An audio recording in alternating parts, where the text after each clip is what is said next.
My name's Angelo, and welcome to We Want Picks. Jakey Boy and I are going to break down the entire UFC Vegas 94 fight card, giving you our picks, our predictions, our bets, and our DraftKings plays. But before we break down this card, let's celebrate our small ginger friend. He is on a lock of the week heater, an absolute heater. If you don't know what the lock of the week is, Jacob basically invented it. Obviously, that term has existed for a very long time, but prior to Jacob and We Want Picks, the lock of the week term was dedicated to literal locks, giant favorites, guarantees. Jakey Boy made his own little spin. He turned the lock of the week into an underdog. So Jacob picks an underdog every single week, somebody who is supposed to lose every single week, stamps his little thing on it, does his fancy little highlight reel, puts it out to the world for 100% free. This is not a premium pitch. And as much as I love to hate on him, and as much as I think that streak comes to a screeching halt. Oh my God, we're on fire over here, Angelo. Woo! Oh my God, we're on fire over here. Dude. Holy shit. You didn't even know I had this slide ready, and you had a fake fire bit. Whoa! Woo! What an absolute over here, lock of the week. Dude, now I regret. WeWantPicks.com, $10 a month. Now I regret it. I don't understand. What is happening? What is happening right now? You planned on this? What's that? You didn't know I had this. You didn't see the lock of the week video, so. I did not. I'm running off. For those of you who don't know, the reason we're filming this on a Thursday instead of our normal Tuesday live stream is I was in New York City for work. And I was supposed to fly out last night at 7 p.m. Eastern. That flight got delayed. At LaGuardia. That flight got delayed till 2:30 in the morning. I didn't walk through my front door till 6. So I'm operating off no sleep. But before we finalize giving Jacob all the credit in the world for picking underdogs, which again, I do think comes to a screeching halt this week, let's say hi to our friend Minty. How you doing, Minty? Oh my goodness. Hi guys, how are you?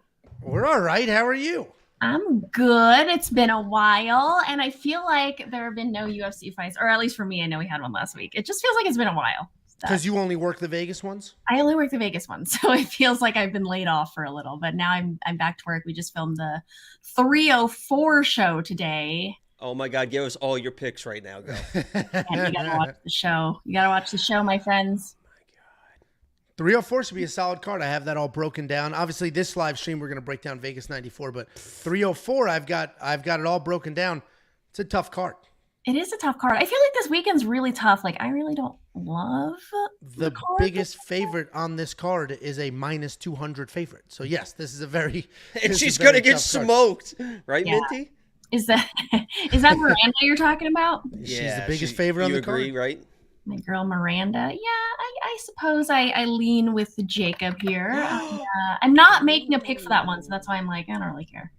So you're with Dione. You're Team Dione. That was very clear. Team Dione. Sorry. Fair enough. Sorry. Dione. Fair enough. Yeah, there should be some good fights, but man, I don't know. When it's like an Asian heavy card, I get a little bit of trauma, like flashbacks, because my debut was for that one Asian card back in February of last year. The overnight one? Yeah, the one that started like 10 p.m. And yeah, I went 0-4, and I'm like, I don't want to do this again. It is a very Asian heavy card. I don't know why. Like they're not all on the same team. They're not all from the same country. Like, so I don't know why, but it is a surprisingly Asian heavy card. Yeah. So yeah, it should be good, but it's a tough card for me. I don't know. Maybe it just takes a little bit to get back in the swing of things, but who knows? We'll see. It's rough, but a great broadcast. I think I already told you. DC, Bruce Buffer's going to be there at the Apex, which is random. Yeah, that is random. And then it's DC, Senko, and Fitzgerald. So I like that crew a lot. So it's going to feel like a bigger card at least. Wow. Did you know that, and I discovered this today, Bruce Buffer and John Anik bring their own makeup brushes when they get their makeup done? What's a makeup brush? There's just one brush that does it all?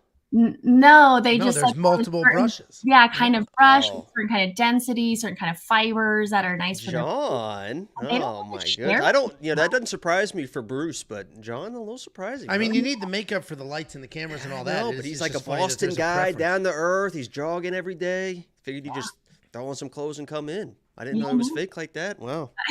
Well, camera John Anik and regular John Anik are very different people. Yeah. He is Well, like that's the best scruffy beard hanging out. Well, that's the best You would part never about know. the weigh-in show that I try to get Minty to watch, and she refused. I don't know why she hates it so much, but What she's do very you mean? She's very anti weigh-in show. You're like, No. I hate listening to this person. I hate listening to this person.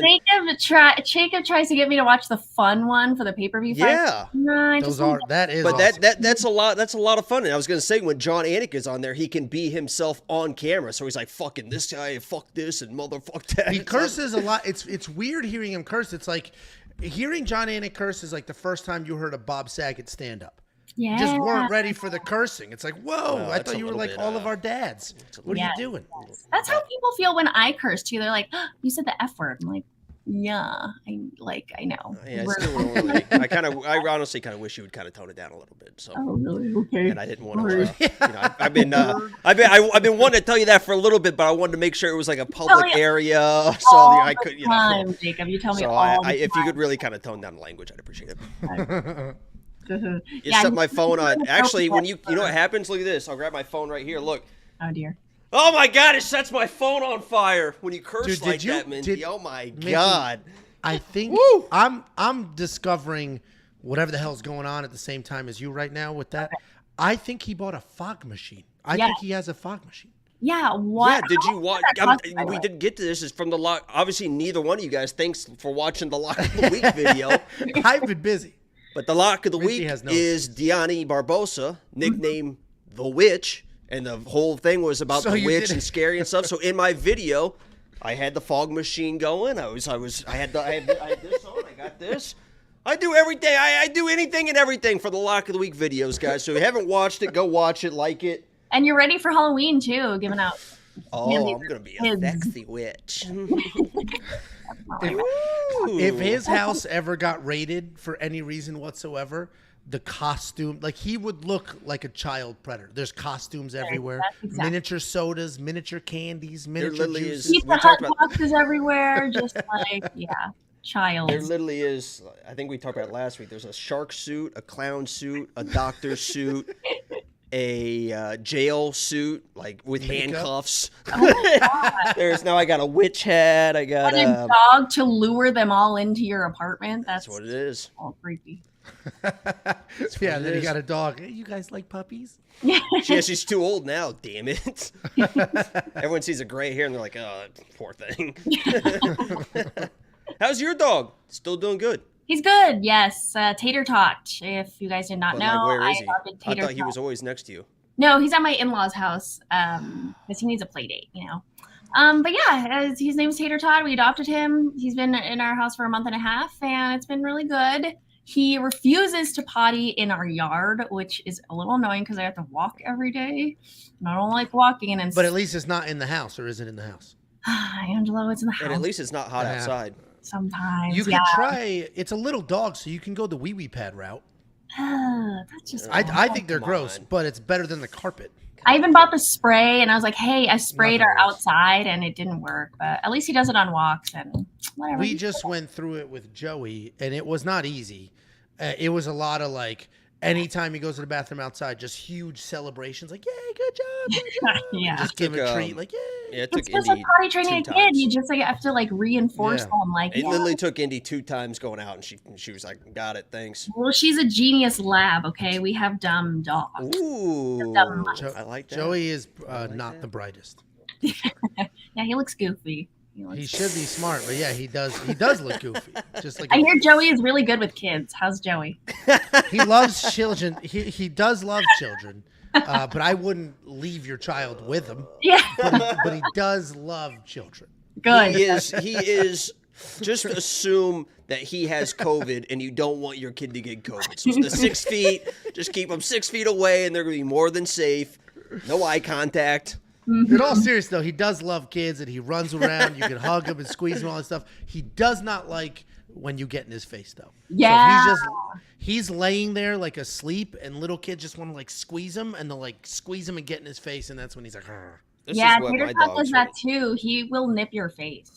Oh, My dog Yeah. just does this look when at you get that in her face. angel. It looks like a bat. She looks like a bat.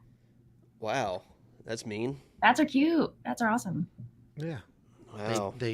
They I don't eat think so, ticks so I'm going to and take that as mosquitoes. disrespect, and I would like an apology. We used to shoot BB guns up at night. And Oh.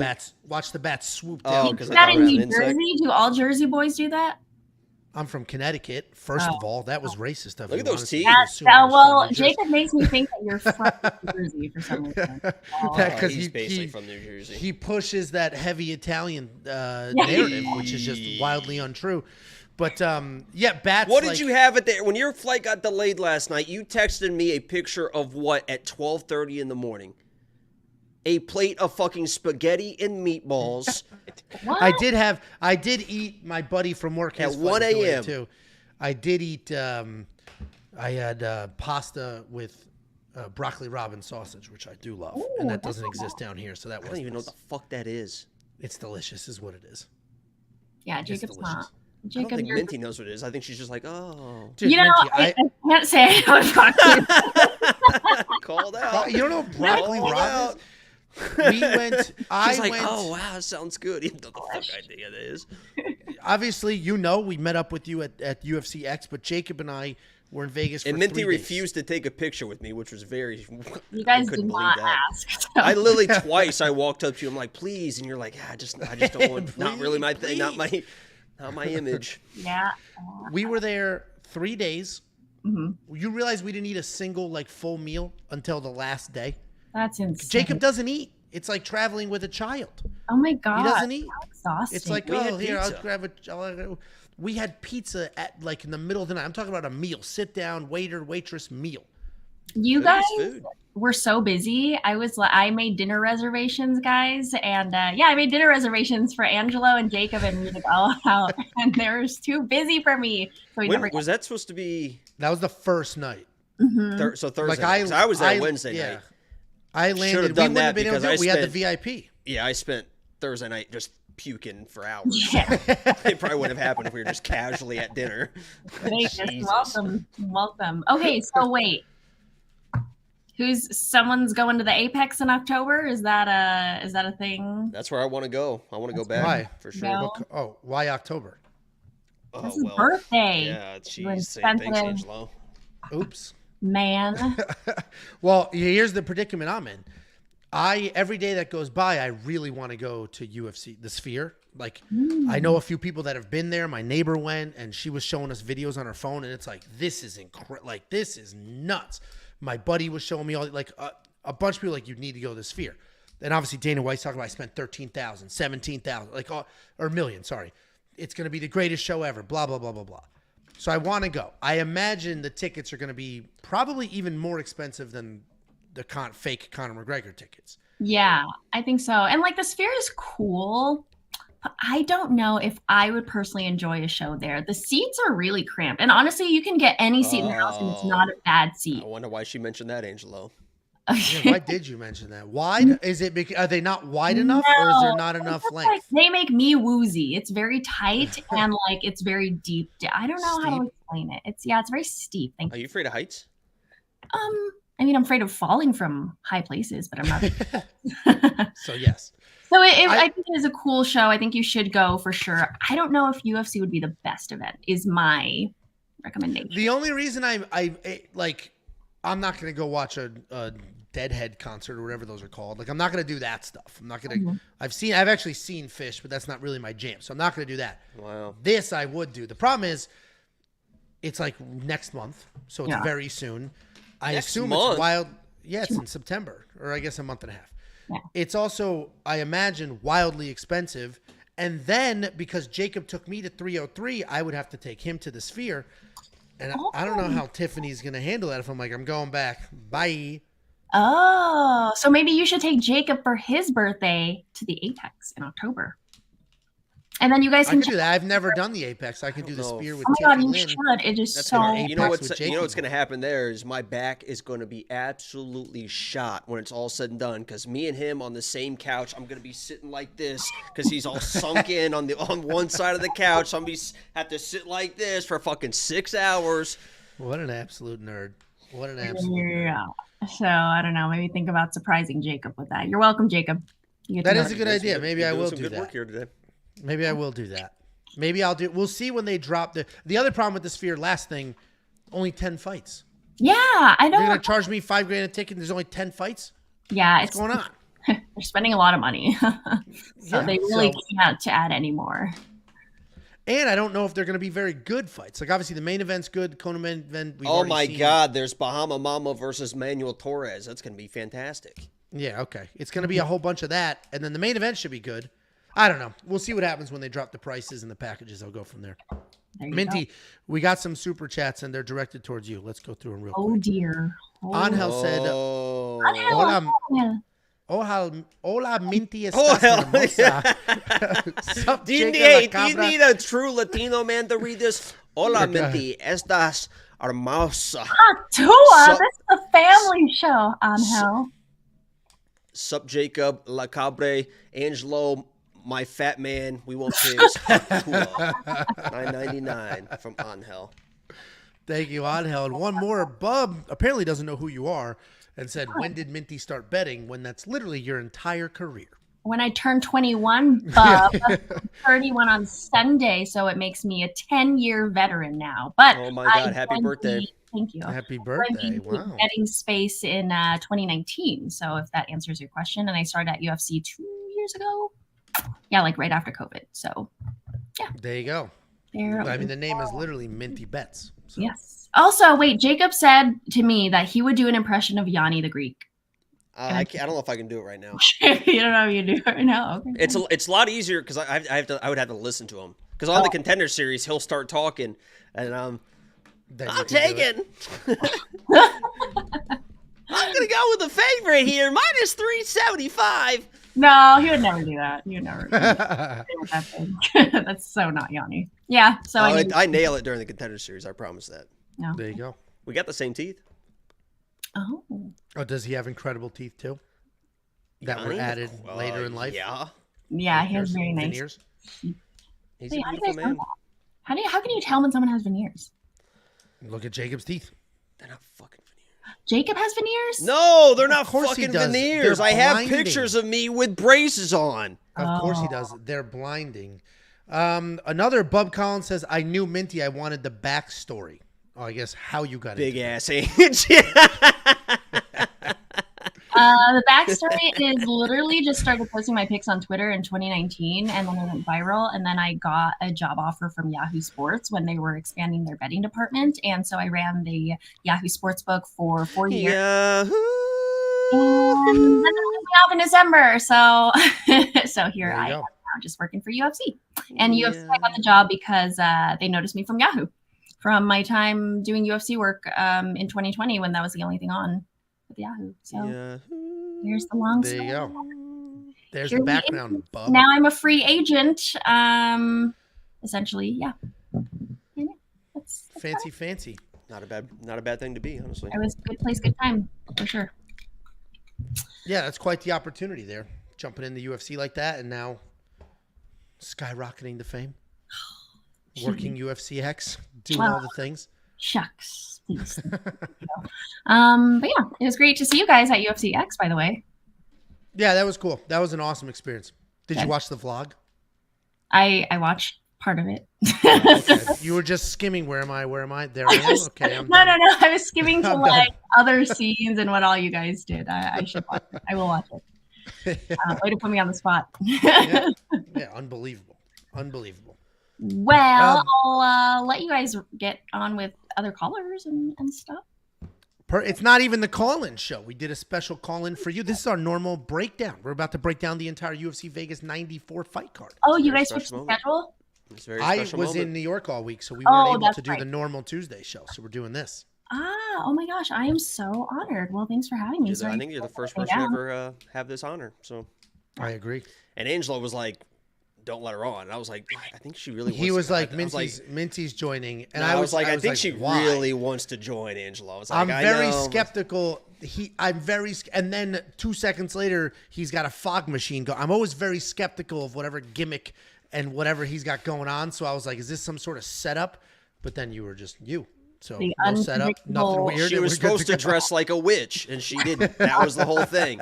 That was the whole thing. I thought she was going to show up as the witch, and we were going to have that whole lock of the week thing. But Jacob begged me, and he was like, "Please go on the show. I'll give you $100. I'll Venmo you right now. $100. You pay her to join the show? Hell yeah, See? I do. There it goes. So now There it goes. I knew it. I knew it.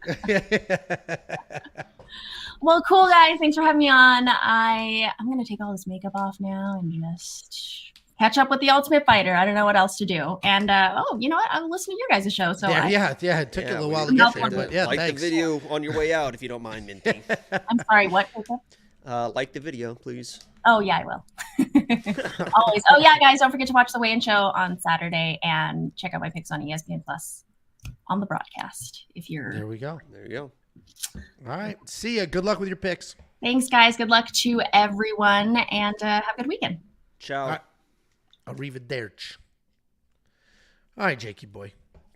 We did get a monster super chat during all of that. Thank God. Sent $100. He said, I'm tipping the waiter. Thanks for doing what you guys do. The work is appreciated for real. I love you guys. No Diddy. Well, thank God. Thank you. We appreciate it. We have been on a nice little streak lately. Jakey Boy's Underdog Lock of the Week has been crushing. Safety Parlay missed by like 1 minute last week, but it has been crushing overall even without that one. Picks have been great. Bets have been great, so we appreciate you and everybody else. Jakey Boy's Lock of the Week has been crushing, and that is 100% free. I wasn't simping anything. I'm just talking. Okay? Have you guys never talked to a girl in your lives? I imagine a lot of them have. I'm just having a normal conversation. Everyone's like, oh, what a simp, simping, simp. Sorry for making a girl laugh. Sorry for just naturally being charismatic and charming. I can't help that.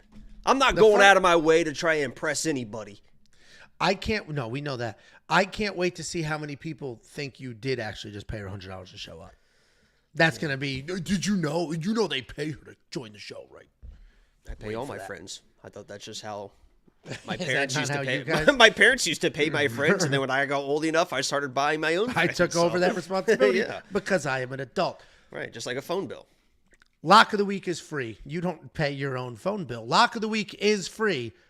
Premium is not. It's only $10 a month. You will unlock everything you need heading into a fight week. Premium membership's only $10. You will get UFC Vegas 94. You will get UFC 304. You will get UFC Vegas 95, and then whatever the card is after that. All four of those cards, only $10. It's loaded with tools, picks, bets. One of those tools is the Prop Hunter. This is a curated set of data that you can use to find the exact prop bets you're looking for. This is perfect for the sportsbooks that have significant strikes, that have round line leans, that have takedown lines. All of that is ready for you right now. If you're already a premium member, it is just a new tool ready to go. If you're not a premium member, sign up. You will unlock this. You will get the line movement tracker, which will give you the opening odds, the current odds, the win probability, and the line movement for every fighter on every card. You get the detailed data, metrics, and analytics, 38 columns of information that you can use to find your spots. You can use this to avoid spots. So not only are we going to give you whatever you need, we're also going to give you tools and teach a man to fish. You're going to get a DraftKings optimizer preloaded with the best ownership projections in the game, as well as more than just me and Baby Fog Machine Red over here. You're going to get Artem giving you his picks and bets and breakdowns for not just UFC, LFA, Bellator, PFL, Dana White Contender Series when that starts, and the artificial intelligence. The artificial intelligence is picking fights based solely off of historical data, and then we have developed betting systems around the artificial intelligence. For $100, this guy says $100 is 10 months of membership.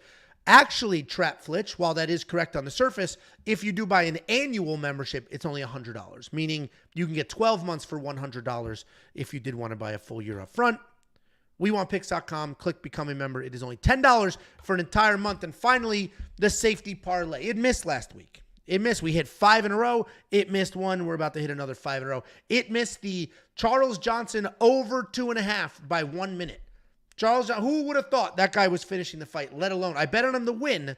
Didn't think he would finish, let alone finish in the third round. But overall, it is a wild success, hitting at a 70% event rate, a 25% lifetime ROI, And next week is UFC 304. We'll be 12-2 going into that pay-per-view. WeWantPicks.com. Click Become a Member at the top. We do have one more Super Chatterootsky. You see what's going on here? Yeah, I don't care. What am I supposed to do with that? Well, this is me at 16 years old with the same teeth. Obviously, I don't have veneers. Those are not the same teeth. Those are the exact same teeth. No, those are much gummier, not as white. $5 New Zealand money. Stay away from females. They distract me from making accurate predictions in women's MMA. We noticed when your roommate was there, you couldn't even form a full sentence. Thank you very much for the $5 super chat. Jakey boy, 25 minutes into the stream. Are you ready to break down this first fight? We're like Tim the Tap Man. He spends an hour bullshitting before he plays games? Hour, sometimes two. And then he starts playing games, just sitting here talking to people. So there we go. We're on our way. Let's go ahead. Is he a Brazilian? Fuck. No, is he? The fuck? Thomas Petersen? Tomas. Is Tomas. No, he's American. That flag's wrong. Damn, dude. The first one. Opening up the UFC Vegas 94 fight card, we have Mohammed Usman taking on Tomas Petersen. Mohammed Usman, as we all know by now, is Kamaru Usman's older brother. Is he as good of an athlete as Kamaru? No. Is he a high-level athlete, though? Yes, he certainly is. He played collegiate football, competed in a high level at multiple sports, and now he's transitioning into MMA. He does have 13 fights, but he is still very green. He's a high-level athlete, and he's learning at a rapid pace. Style-wise, inside the cage, he's not really great at any one particular thing, but he is composed. He isn't a panicked mess for a guy that doesn't have a ton of experience. He'll take his time. He'll work forward. He'll methodically hang out behind a jab. He is turning into a bit of a wrestler. He does have some real power, but there's flashes of it. It's not just the type of guy that goes out there, big masculine, big heavyweight, hits a couple of punches, and you're like, wow, this guy's got power. What are we laughing at? Oh, I saw that comment. That guy's getting hidden. For a guy his size with his athletic abilities and his athletic accomplishments, he can be a bit boring, and that's because he doesn't really take chances. He'll come forward, he'll throw the strikes, he'll work in a takedown if he gets into a little bit of trouble. And he's taking on Thomas Petersen. Tyler Petersen is a solid wrestler. He's going to work everything from bear hugs to shooting double. Striking is not great on his side either, but he will close that gap with some straight punches while marching forward, and then he'll try to get you against the cage, work the clinch, and get you to the ground. If he cannot take you to the ground, he does have some trouble. He does not have the best striking. But if he can, he's got very good control on top and very good ground and pound. He's coming off the decision loss to Jamal Pokes. I have to go. You need to stop laughing, dude. Somebody called me fat in the comments, asked me to oink, and Jacob is absolutely dying right now. You know what's brutal about that? I'm picking Usman, all right? Fast forward, boom, Usman's the pick. Angela, say oink, oink, please. Minus 130 is good value. You know what's annoying about this? First of all, I don't care. Call me whatever you want. Thanks for watching. Where's the comment? Let me pin it. What's annoying about this is my neighbor watched the show religiously like 6, 7, 8 months ago, only for the mean comments. And then he would screenshot all the mean comments and send them to me randomly. Some guy said I was built like a turkey. I was getting that one for a while. And then I don't know what happened. People started to like me. I became the favorite of our little duo here. People were much nicer to me. I definitely have become the favorite. People have been much nicer, only positive comments. So I don't know what happened. I changed nothing. I don't know what happened. So then my neighbor's like, this show sucks. If they're not making fun of you, show sucks. I'm not watching it. So oink, oink. I'll make sure I send that to him. Jakey boy, who do you think wins this fight? You know, a lot of these breakdowns are going to just be straightforward and honest because, that's just the kind of guy I am. And being straightforward and honest about a lot of these fights on this card, there's a lot of who the fuck knows? I know that we try to do the research and I watch the fights and stuff, but at some point with some matchups and some fighters, you can't really see an advantage really in like a strong advantage anywhere for either side of the fight. And I think that's one of these fights. I don't know Where, like, do you agree with me? What does Usman do significantly better than Thomas Petersen? What does Thomas do significantly better than Usman? I don't think there's anything either side. Physicality. Usman's much more physical. I agree. There's not giant skill gaps, but Usman's much more physical. So in that right, and there's a lot of breakdowns like that, it's going to be a lot of like, we're going to make picks here and we're going to make a pick, but it's like picks are not bets. And there's a reason for that. I just believe that Thomas Petersen in his last fight versus Jamal Pogues, and obviously he wants to get his wrestling going. That's what he wants to do at his core. He couldn't really get the wrestling going against Jamal Pogues, but Pogues was able to keep him away with that jab. Really, really nice, solid jab that was just lighting Thomas Petersen up. And he never really stopped, right? He kept moving forward. He's walking through the shots, returning shots on his own, but it was the jab that really put the damage and really kind of won that fight for Jamal Pogues. I don't think Usman's got that jab. You know, he doesn't have that Kamaru Usman jab. He throws a jab out there, but I mean, Jamal Pogues is really pumping that jab. And without that jab, I think Thomas Petersen is going to be able to get onto his hips, get onto his legs, and get some takedowns, get a single, run that. And I think he's got decent control on top. So this is probably going to be a sloppy fight. It's probably going to be a close fight. If he can't get the takedowns, it's probably going to be a 50-50 fight. But I believe that he can just kind of work through Usman's kind of sloppy striking and get the takedowns that he needs and that he wants to get. So I'm going Thomas Petersen, but it's like fucking, I don't give a fuck. Yeah, I don't agree. I'm on the Usman side. I do have been a little bit of a parlay. I call it the. It's bet $1,000 on this one. Okay. Didn't we do that last week? Didn't we bet $500 on a fight that you were just screaming and yelling? You were the most confident man in the world, and then she got an eyelash. She got an eyelash beat off her face and lost every round of that fight. And this is why you can't live your life as a pussy, Angelo. It's because I said you wanted 1,000. I said no. No, I said any amount of money to start, and then in the text you were like, "Fuck it, let's do the bet." And I was like, "Okay, you want to do 500 or 1,000?" And Angel's like, 500. No. You said you want to bet 500, and I said yes. And then you said, you 500, and I pay you 250, or you 1,000, and I pay you 500. I said, no, me 500. I'm too confident. It was a nice win nonetheless. It was great too because I passed out. I only paid him 350. I didn't pay him 500. 250 for the main event and 100 for the Andre Petrosky fight. Yeah, it was 2-1 odds. So I got 250 there because I risked the 500. Either way, this is another one of those moments. Not quite as dramatic because Rose Namajunas is a former champion and Mohammed Usman is trying to find his way. I do have Mohammed Usman. I was trying to think of like former what, and I couldn't think of anything clever. I'm working off an hour's sleep here. Mohammed Usman, I do have in a little bit of a parlay. Let's get the over-under on how many times we hear that tonight. Every single time that I slip up, so it's going to be quite a few. I have in a little bit of a parlay. Let me finish my damn sentence. I have a half. It's a plus 174 parlay. I got Usman. I'll give you the other half when we get there. If you are a premium member, you've seen it. If you're not, well, become one. It's freaking $10. $8,800 in DraftKings. $7,400 in DraftKings every week. What are those numbers? What do those mean? Those are DraftKings fantasy salaries. You draft players. You build yourself a lineup. You compete against other people with your lineup. I do not recommend having either one of these gentlemen in there. Mohammed Usman at $8,800. The dude, this fight is going to be him jabbing over and over and over, maybe getting a takedown or two.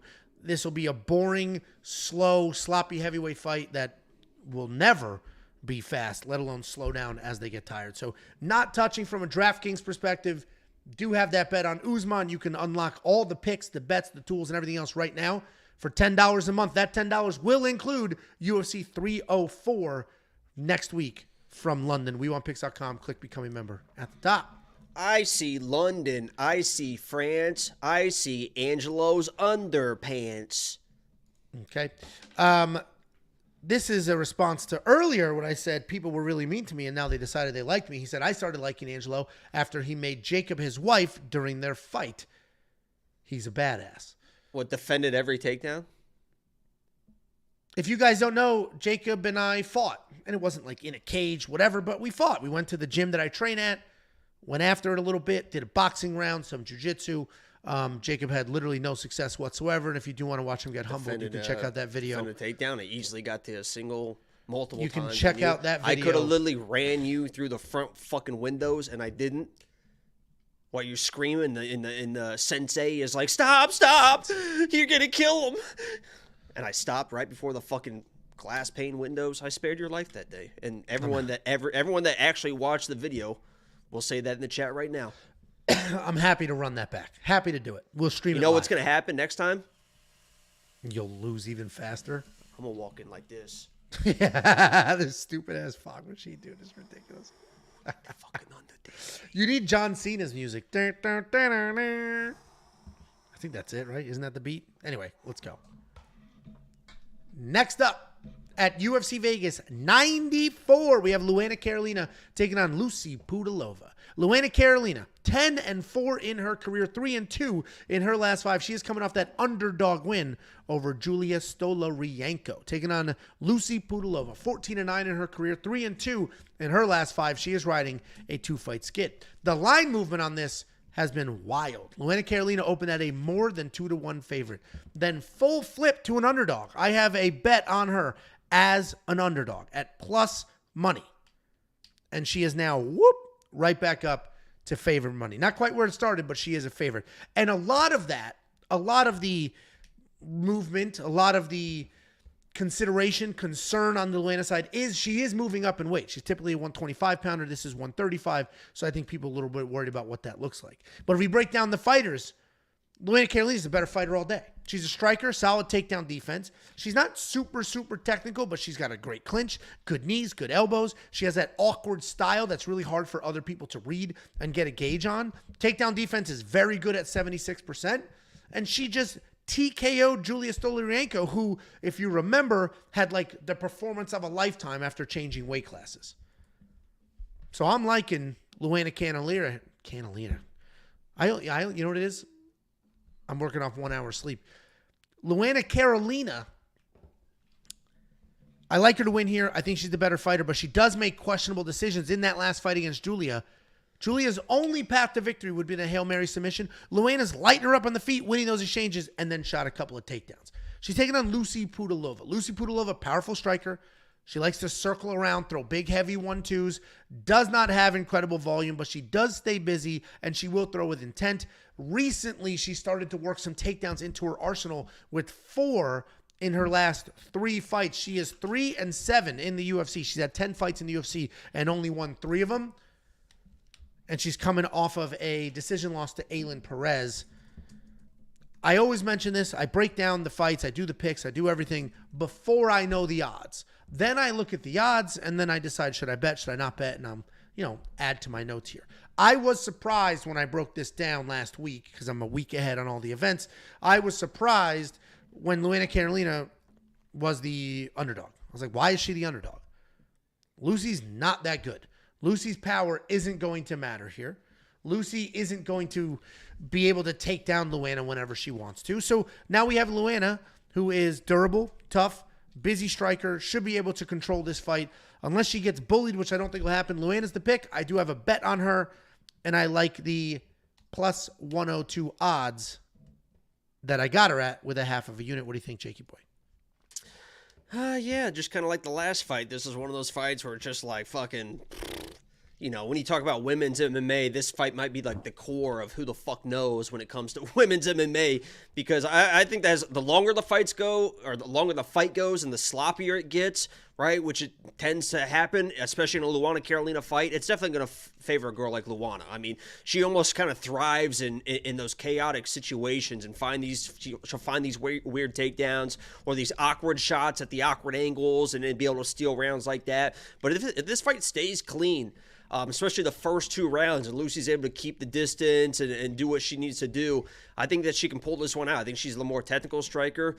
But again, this is confidence level 0.005. I understand. I think the odds are what they should be right now. I think -2 whatever for Luana is crazy versus pretty much anybody. So that's probably why you got bet down. I'm gonna take Lucie, but picks are not bets, and I'm not fucking betting that. Yeah, I mean, I did bet Luana at plus money. I think she gets it done. I am surprised. The opening odds are a little wide, but I'm surprised that Luana didn't remain the favorite the entire time. I was surprised she was bet to an underdog. I was happy to get her there. I just think she's the better fighter. You don't think Luana Carolina is the better fighter here? I think it's tough to tell. I think Lucie's a skilled fighter, but she was just kind of outmatched against Jocelyn and then obviously couldn't do anything versus Aylin or whatever. So I think it's Her stock's low right now. And the other 6 fights she lost in the UFC? That was a while ago. Oh. $8,000 in DraftKings, $8,200 in DraftKings. It's a tough pick there because I think Luana wins, but I think she's going to win by pot shotting. I think she's going to win by staying on the outside. I don't know how many takedowns she's going to work in. That's typically what scores well. I don't think Lucie's going to get a lot of takedowns. So we may end up with a DraftKings winner here with a score of like 70. And in that case, these salaries aren't worth it. So I'm probably going to fade the salaries in DraftKings Fantasy. But if you do want to check out all the picks, the bets, the tools, the Prop Hunter, which is the newest tool, the round line leans, and everything else, WeWantPicks.com. Click Become a Member. At the top, $10. That will include They do UFC. have this listed as a flyweight matchup. So it'd be Pudilova coming down. Oh, so it was originally bantamweight when I put this together. It says 125 now. Oh, great. That's even better. So I'm even more confident in Luana. And honestly, maybe that's the odds swing. Maybe it was reported at 135, which is why people bet it from favorite to underdog. And then they said, oh, it is at 125, and it worked its way back up. Because when I put this together, it was at 135. I didn't even double check because I'm like, this doesn't make any sense. $5 super chat. Angelo, speaking of fat, I was wrong about Fatima. Bruno Silva for all the money this week. Future Governance, are you the one last week that was like, I'm all in, parlay Fatima, blah, blah, blah? And Jacob and I were like, Jasmine's going to just bully the shit out of her and take her down? I don't know if that was you or not, but what a man. I got, for premium members, I got a bet on Jasmine at plus 145. She closed at minus 160. That was one of the craziest line movements I've ever witnessed in real time, and I let it get in my head because I was like, I must be missing something because this is crazy. Not me. Not Jacob. I love my girl Not Jazzy. Jacob. Well, we appreciate the 5 spot. It's always nice when people admit when they're wrong. Next up, at UFC Vegas 94, we have Loik Radzhabov taking on Trey Ogden. Another interesting fight with a very live underdog. We open this by saying this is a tricky card. The biggest favorite on this entire card is minus 220. All of these fights are really tight. The odds are tight, and it's going to be interesting to break these down and see what unfolds. We got Loik Radzhabov, 18-5 in his career, 3-2 in his last 5, coming off a rally finish against Al-Sawadi, taking on Trey Ogden, 17-6 overall, 2-1 in his last 5, coming off that dominant win over Kurt Holobaugh, who was also on this card. This is wrestler versus wrestler, essentially, except Loik does have some very real power. We did see that in his last fight. He's a nonstop wrestler for the most part. He's got impressive throws, but big, powerful hands. The striking is sloppy, but he has no issues coming forward and just bombing away. While he does have very good offensive wrestling, he can be taken down. His defensive wrestling is not very good, but he's got plenty of cardio, 15 full minutes that he will use. And he needed it in his last fight because he was losing to Al-Sawadi, getting outstruck, getting out wrestled. Very clear this guy was going to lose that fight and then got it done in the 3rd round. He's taking on Trey Ogden. Trey Ogden is an athletic grappler. He's got solid takedowns, decent power in his hands. He's absolutely a grappler. But if you do run through the tape, you will see that some of his submissions were set up from big power in the hands, dropping people, then snatching something up. It is not just desperate takedowns, but he does shoot a ton of takedowns. They are clean. They're very well timed. He does an excellent job lowering his level, shooting actual shots. And he's coming off that decision win over Kurt Holobaugh, where he had 3 takedowns and 11 minutes of control. And I can't celebrate that enough. To have only 3 takedowns and 11 minutes of control means he's getting 1 takedown and you are not getting up until that round, the clap happens, and then they blow the horn. And that's huge because we will break down other fighters on this card that average 4, 5, 6 takedowns per fight. And that's because people are standing up on him. People don't stand up on Trey Ogden. I like Trey Ogden here in the underdog spot. I think he's feeling himself lately. He's on a nice little streak here. He's doing all the things. It's like the Charles Johnson breakdown that I did last weekend. He's feeling himself. He's hit his rhythm. And that's where Trey Ogden seems to be. He's on a nice little win streak. Has even that no contest, he was winning that fight very, very clearly. And he's even more confident in his wrestling than he's ever been. Loik does get taken down. Whoever gets the first takedown here will probably win. I do think that's Trey. I got Trey in the underdog spot. I bet on him. I was hoping to bet on him at plus 127. I didn't quite get odds that good. But I do think Trey wins this fight, and I wouldn't be surprised if he's a favorite come fight night. What do you think? Jakey Bomba Lopes. What? What? That's what you said. What? That's what you said. I wouldn't be fucking idiot. I'm working off one. I walked through my front door at 5:45, fell asleep by 6:30, and by 7 the kids were in my face. And then I forced a nap from like 4 to 4:30. That's what I'm working on. But I'm here with the winning picks. You know, there's I don't know how many of our soldiers are overseas, working off of having slept 2-3 days, defending our freedoms. But if you kind of trash them, don't think that they're heroes. All right, shut up, stupid. This guy said, what's a bombolotes? That's just, it's like a little Italian thing. You add alotes at the end of stuff.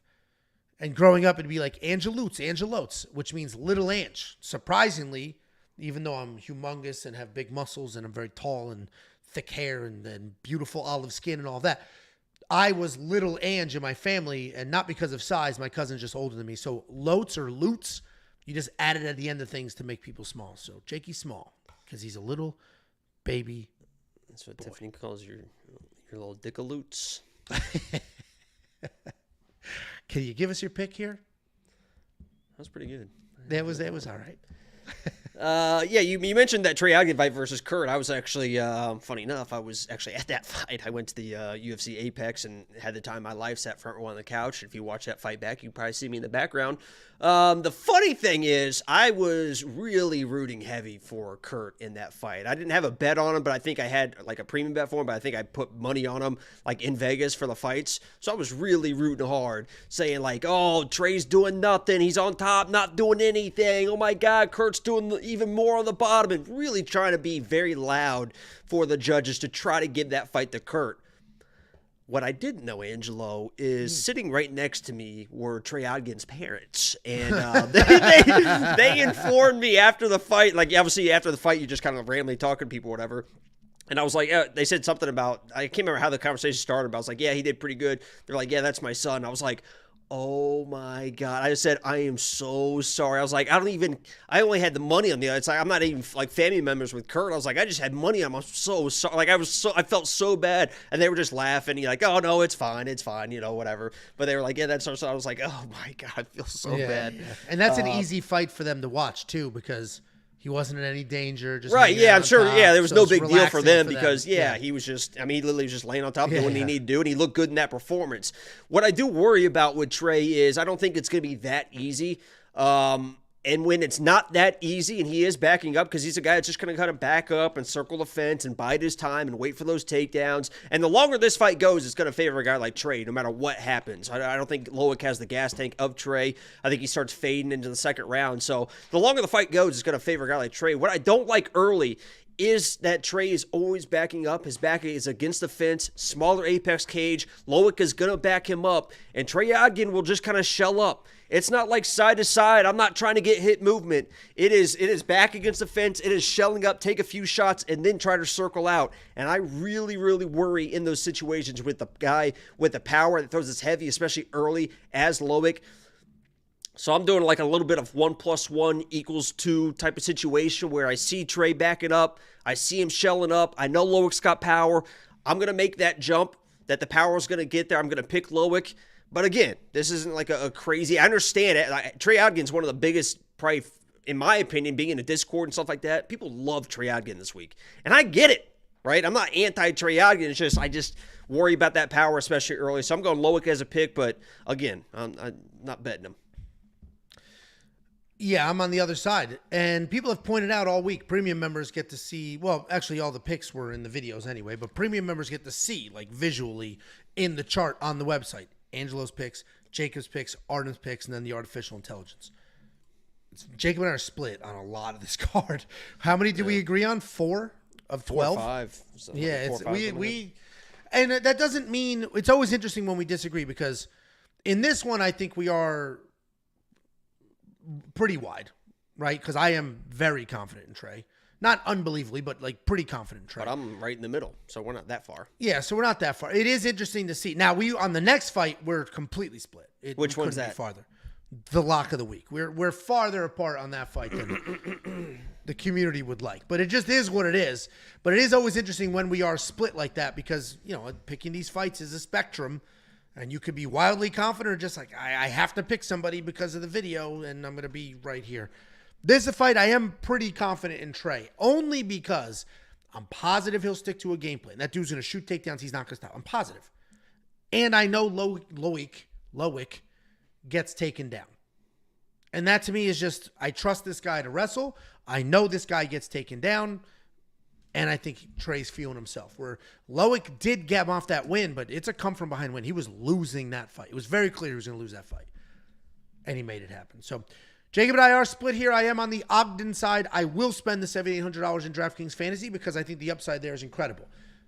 Go look at what he scored against Holloway. Bunch of takedowns, a ton of control time. That scores unbelievably well. This is going to be a much harder fight because Loik can wrestle himself, but I do think Trey gets it done. And if you do want to unlock the picks, the bets, the tools, the prop hunter, which is the newest tool, you can do that now. WeWantPicks.com. Click become a member at the top. You're going to get this card, UFC 304, which is the next card, and the 2 cards after that. That's 4 cards for $10. $2.50 a week. I'm pausing for dramatic effect. $2.50 a week. It is by far the most complete package in this space, period, end of story. I've kind of got the most complete package. Prove it. Prove it. I'm just talking about looks, personality. I don't know what you were thinking I was talking about. Where's the third? That's it? Looks, personality? That's all you fucking need. What else do you need?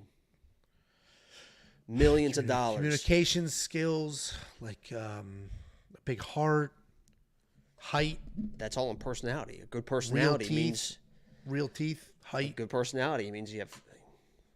I have such normal size shoes. Go bring a shoe out here and show them the tag and wait when they see when it's a 7.5. Okay. We do have a $5 super chat from Matt Nighthawk. This isn't. I had to look closely. I thought that was like a Zac Efron headshot. Matt Nighthawk looking good. New premium member here went heavy into Jacob's Lock of the Week and can now afford my own dancing diamonds. Shine bright like a diamond. That is in reference to the vlog. Thank you for watching the vlog. And thank you for the $5 super chat. Listen, while he's gone, just a little word of advice. Lock loses this week. It loses this week. All streaks come to an end. His streak is coming into an end this week. And we're about to break down that fight. Thank you for the $5 super chat. Before we go to that, we did have this comment. Professor Chaos, can we get a Celebrity Classics matchup between Angel and the Bulgarian Cowboy? No. That dude buys subscribers and lives on another continent. No thank you. Tagging me and shit for views on his channel. I'm good, bro. Come to America. We'll sort it. You come to Dallas, happy to smack him around. Not here. Ready? I'm not flying to Bulgaria. Here we go. You Jacob got his roommate's shoe. He got his roommate's shoe. Let's see the tag. I live in a 2-bedroom apartment by myself. My dog has her own queen-size fucking bed right here. Okay? This is a... I don't know what's so funny. This is a size 17 foot, ladies. This is my shoe. Look how, this is a size 17, size 18 foot I've got going on here. So Angelo wanted the proof. Cat's out of the bag now. Cat's out of the bag now. You guys get it? You understand what's going on now? Huh? Yeah, why I don't wear mesh shorts out in public? All right. Jakey boy. You want to see irony? How ironic is this? This person's handle is Fight Talk only. Only Fight Talk. We like him. Hey, what's your favorite steak seasoning?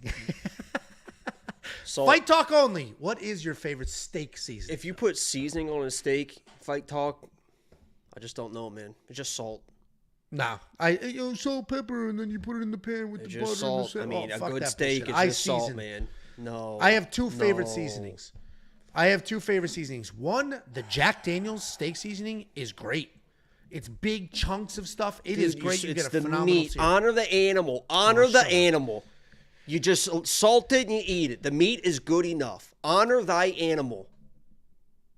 And then Hardcore Carnivore Black is a great seasoning as well. I don't use it on like regular steaks, but when I do the big tri-tips and stuff like that, load it up. Guys, I'm, again, another situation where I'm just much more manly than Angelo. It is medium rare. It is a little bit of salt, and that's it. I don't even need the fucking pepper. A little bit of salt. I'm going to enjoy the flavor of that fucking meat. I season the fuck out of it. And not because it needs... So there's 2 ways to cook a steak. You grill it. And when you grill it like a man on the grill, I season it. Best steak I've ever had was I air fried a steak. New York strip. Incredible. Or when I grill it, I season the shit out of it, period. Or in a pan with a pad of butter. I have a bunch of cast iron pans. I'll do steaks in there with just a pad of butter, and then you do some rosemary, some thyme, and you just drench it. That is just salt, pepper, and then the way you cooked it gave it that flavor. But on a grill, I season the shit out of it, and I get those flames going, and we're going to get a nice crust. A little butter in the pan, let it rest. Last thing before we move on, this show's going to be 11 hours. So ribeye gets a little too I've converted from ribeyes to New York strips. Yeah, there you go. See, I think that's just I think in the 20s, you're like, fucking ribeye, yeah. But it's just a little 100%. Too fatty and stuff. It's just New York, I think it's a little bit better, a little cleaner. I've literally, I made the conversion like 2 years ago because we went into a steakhouse with a bunch of my buddies. He got a New York strip. I got a ribeye. And I was like, damn, you have so much more meat than, like, this. Yours is a better looking steak than mine. It is better looking, yeah.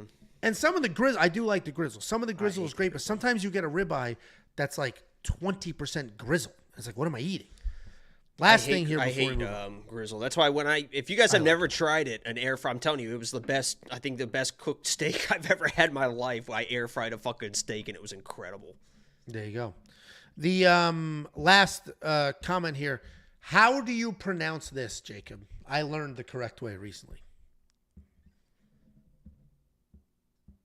Tony Chacaris. It's Sasseries, which is crazy. I was calling it Tony Chacheries, and it was big ass bow. It's like the Creole seasoning. It's like universal. You put it on everything.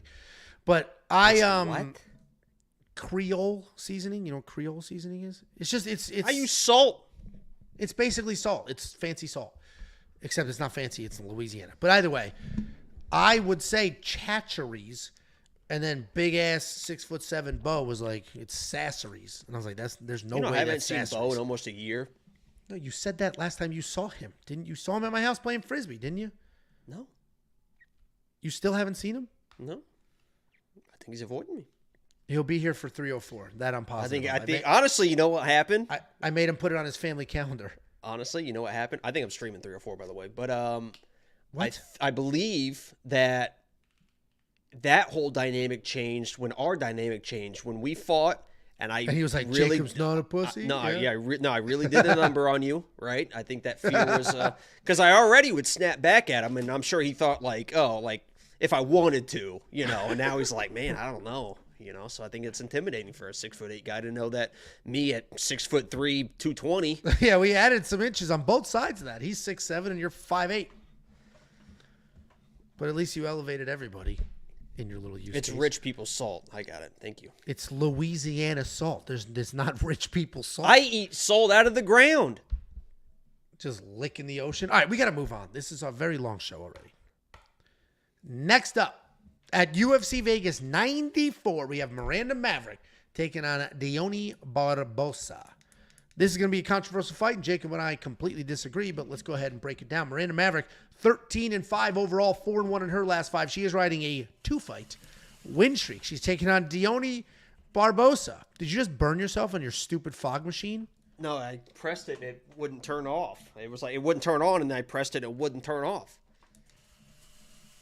What a Pride Month purchase that was. Just a fog machine. Oh, shit. No. Dude, his entire apartment building is going to have issues now. What an idiot. If you don't know, I'm going to mute him because that's very loud.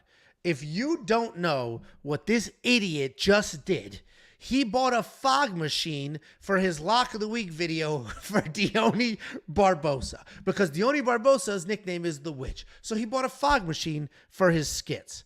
My monitor turned off. Oh my God, my monitor turned off too. Hold on, I can't even I muted you because of the beeping. You're good now. So he bought the fog machine for the Lock of the Week. Dude, he bought the fog machine for the Lock of the Week skit. He's just trying to be funny with the fog machine right now, and it set off his smoke detector, and he lives in an apartment. You almost evacuated this entire complex. It's fine. It's fine. How long does that have to go off before it permeates throughout all the buildings? It's fine. It's fine. We got the fan going. It's good to go.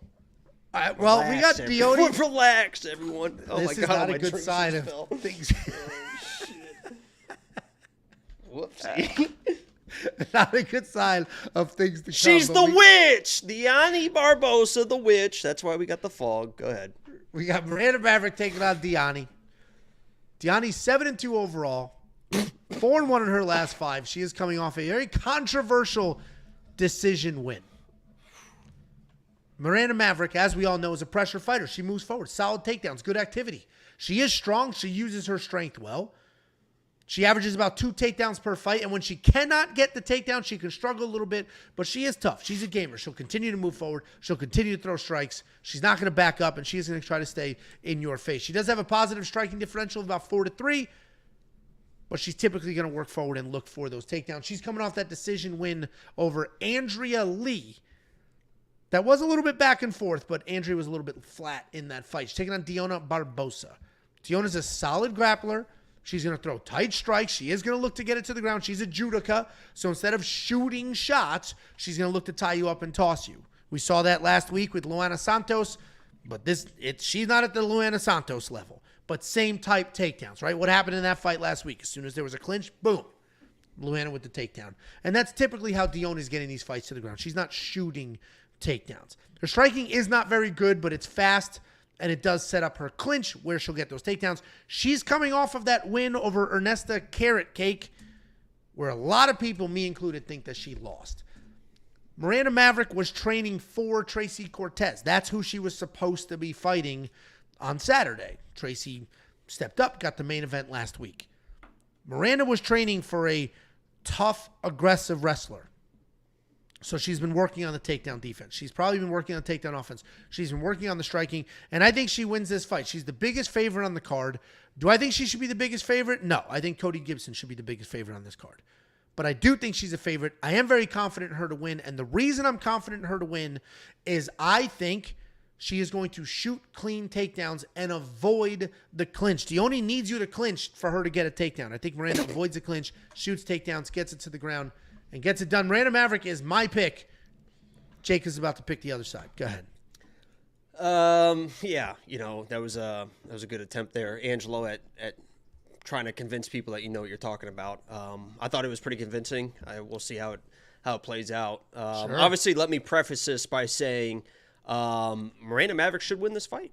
Right? I mean, she's the biggest favorite on the card. The odds are getting wider and wider, minus 200 to minus 220. I bet it's minus 250, might be even close to minus 300 by the time fight night comes. I mean, she should win this fight, right? I mean, she's the girl that was prepared for the fight, as Angelo mentioned. She's been working with Jasmine and Rose. You're going to hear that from people, right? She was training for Tracy Cortez, and Tracy Cortez should be the better fighter than Dione, and Dione is coming in 3 weeks' notice, right after she was like kind of gassing versus Carrot Cake, and people are already worried about that. I mean, Miranda Maverick should win this fight, right?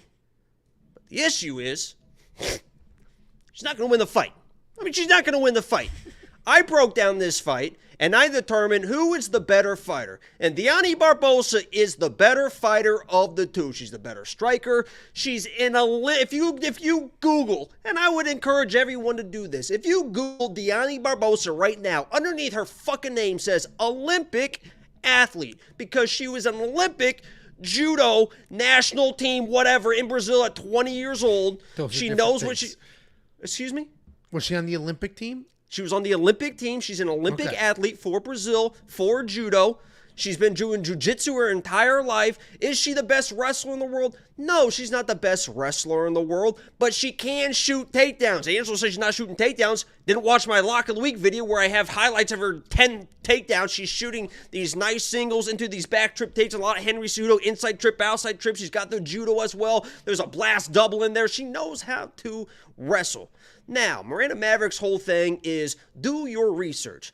We both picked Jasmine against Miranda, she watched the breakdown. She made fun of us. Ha, ha, ha, ha, ha. How could I ever lose to Jasmine? I've only lost to Aaron. I've never been out wrestled. Do your research is what she told us. Then she got smoked by Jasmine, and it was a lot of fun for everybody. So I did my research. I broke down this fight, and I said, you know what? Let me look at the numbers, because maybe I don't know what I'm talking about. Maybe what I'm watching on film is a little bit biased at this point, and I'm a little bit clouded in my judgment against Miranda. So let me read off some fucking stats, because I did do my research.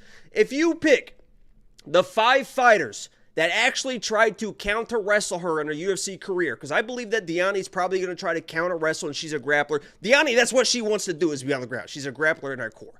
If you take the 5 counter-wrestlers against Miranda Maverick, Andrea Lee, Jasmine, Aaron, Macy, and Jillian, and I would argue Dione's a better grappler than all of them except for Jillian, probably not a better wrestler than like a Jasmine or Aaron, but that's besides the point. Miranda is 7 for 17 takedowns against other grapplers. That's 41%. 46% against everybody. So even if you include the people that don't know how to fucking wrestle, she's only 46% takedown accuracy. She gives up 13 of 22 takedowns. That's 2.6 a fight. Now let's go to control time, because this one's where it really gets interesting. Remember, this is me just doing my research here. Miranda, against these 5 grapplers, has had 9 minutes of control time in 5 fights. That's just over 2 minutes or something per fight. 2 minutes of control time. She gives up, and she's given up 25 minutes of control time. Has had 9, given up 25 minutes of control time versus people that want to either counter wrestle or wrestle her. And if you even take out the 12 minutes she was on her back versus Aaron Blanchfield, she still was out controlled by 4 other people in her fights that know how to counter wrestle and wrestle. I believe that Miranda does want to get these takedowns. Her striking is sloppy. Her takedowns are very average. Dione can counter wrestle, and if Dione gets on top of this girl, she's in big fucking trouble. There's no doubt about that. Dione's she's a better striker. She's going to be the better pure grappler. She's got great butterfly sweeps. Even if she does get taken down, she's going to have the judo. She's got takedowns of her own. Dione's the better fighter. I'm taking Dione, and that's why she's the fucking lock of the week. Yeah, listen. I think Miranda Maverick wins this fight. I do not have a bet on Miranda. I don't have her in a parlay. I said that in my breakdown. I do think she wins, but this is an interesting matchup, and we have seen her out wrestle. Jacob mentioned we both picked Jasmine to beat Miranda. We got a lot of flack for that. Miranda was a favorite in that fight too, but we picked Jasmine because we knew Jasmine would come forward, wrestle her ass off. The reason I'm picking Miranda here, even though she is fighting who is looking to wrestle her, is because I don't think Miranda ties up. I think she shoots takedowns, and I think she gets the takedowns. I think she gets the takedowns in this fight. I think she gets them. Now, if she ties up, if she shoots a sloppy takedown, then comes to the upper body, she's going to get tossed. And you're right, Dione's going to win. So I have picked Miranda, but out of camaraderie, out of solidarity, I will be rooting for Dione here. I have no money on Miranda. I don't need Miranda to win this fight. So I'll be rooting for you. I want Lock of the Week to win. When Lock of the Week wins, we are all successful. You always say that, but there's always a different tone when it's when the fight's going on. I'm sitting next to you. But let me address too the Dione thing about that carrot cake fight, because yeah, she did kind of slow down. She started slowing down. That was a high-paced fight. Carrot cake is a former swimmer, and swimmers probably have the best endurance of any sport ever, like in the world, even probably better in wrestling. I mean, those guys and girls always have just crazy cardio. It's a high-paced fight, and carrot cake with the style of takedowns that Dione likes, those inside trips, diving, outside trips, all that stuff, her long-ass legs and her height was so hard to take down, but Dione never stopped. She was still relentlessly trying to get those takedowns all throughout the 3rd round. She's not a fucking quitter. It was a high-paced fight, a very tall girl that she couldn't really get the takedowns. If she gets those same style of takedowns, get as deep against Miranda, Miranda's going down. Anybody can really take her down too. She didn't have 40% takedown accuracy. It's terrible. No, I get you. Listen, somebody asked, does Dione really have a 0% takedown defense? And yes, she does. It's 2 takedowns. She's given up 2 takedowns. So she's defended. But if you watch her in that fight versus what's her name? Hold on. The first she one fought a good wrestler. She lost to her, but she held her own, and she hit her with some knees and hold on a second. And she was plus 400 in this fight. Jenna Bishop. So she fought Jenna Bishop. By the way, this girl, and I don't even mention this in my breakdowns because I don't really give a fuck, but people probably will give a fuck. Dione Barbosa has beat Karine Silva. Everyone loves Karine Silva. Dione Barbosa beat her. Got knocked out by Josiane, but Josiane does that. But she fought Jenna Bishop, who's a good wrestler, good singles, really whatever. Almost knocked her out twice, held her on, was getting taken down, but had some sweeps. That's where I saw the butterfly sweep. She was able to get back to her feet. Was a plus 400 in that fight, and that was a pretty close fight. So here we go again. Listen, we are split on this fight. I do not have a bet on Miranda Maverick. I'll watch the fight. I'll support my boy here. But I do think, unfortunately, I think Jacob's underdog lock of the week streak comes to an end. With that being said, I was talking about this with Josh the Web Guy earlier. Not only are you up money on lock of the weeks, you're up picks. Meaning you pick an underdog.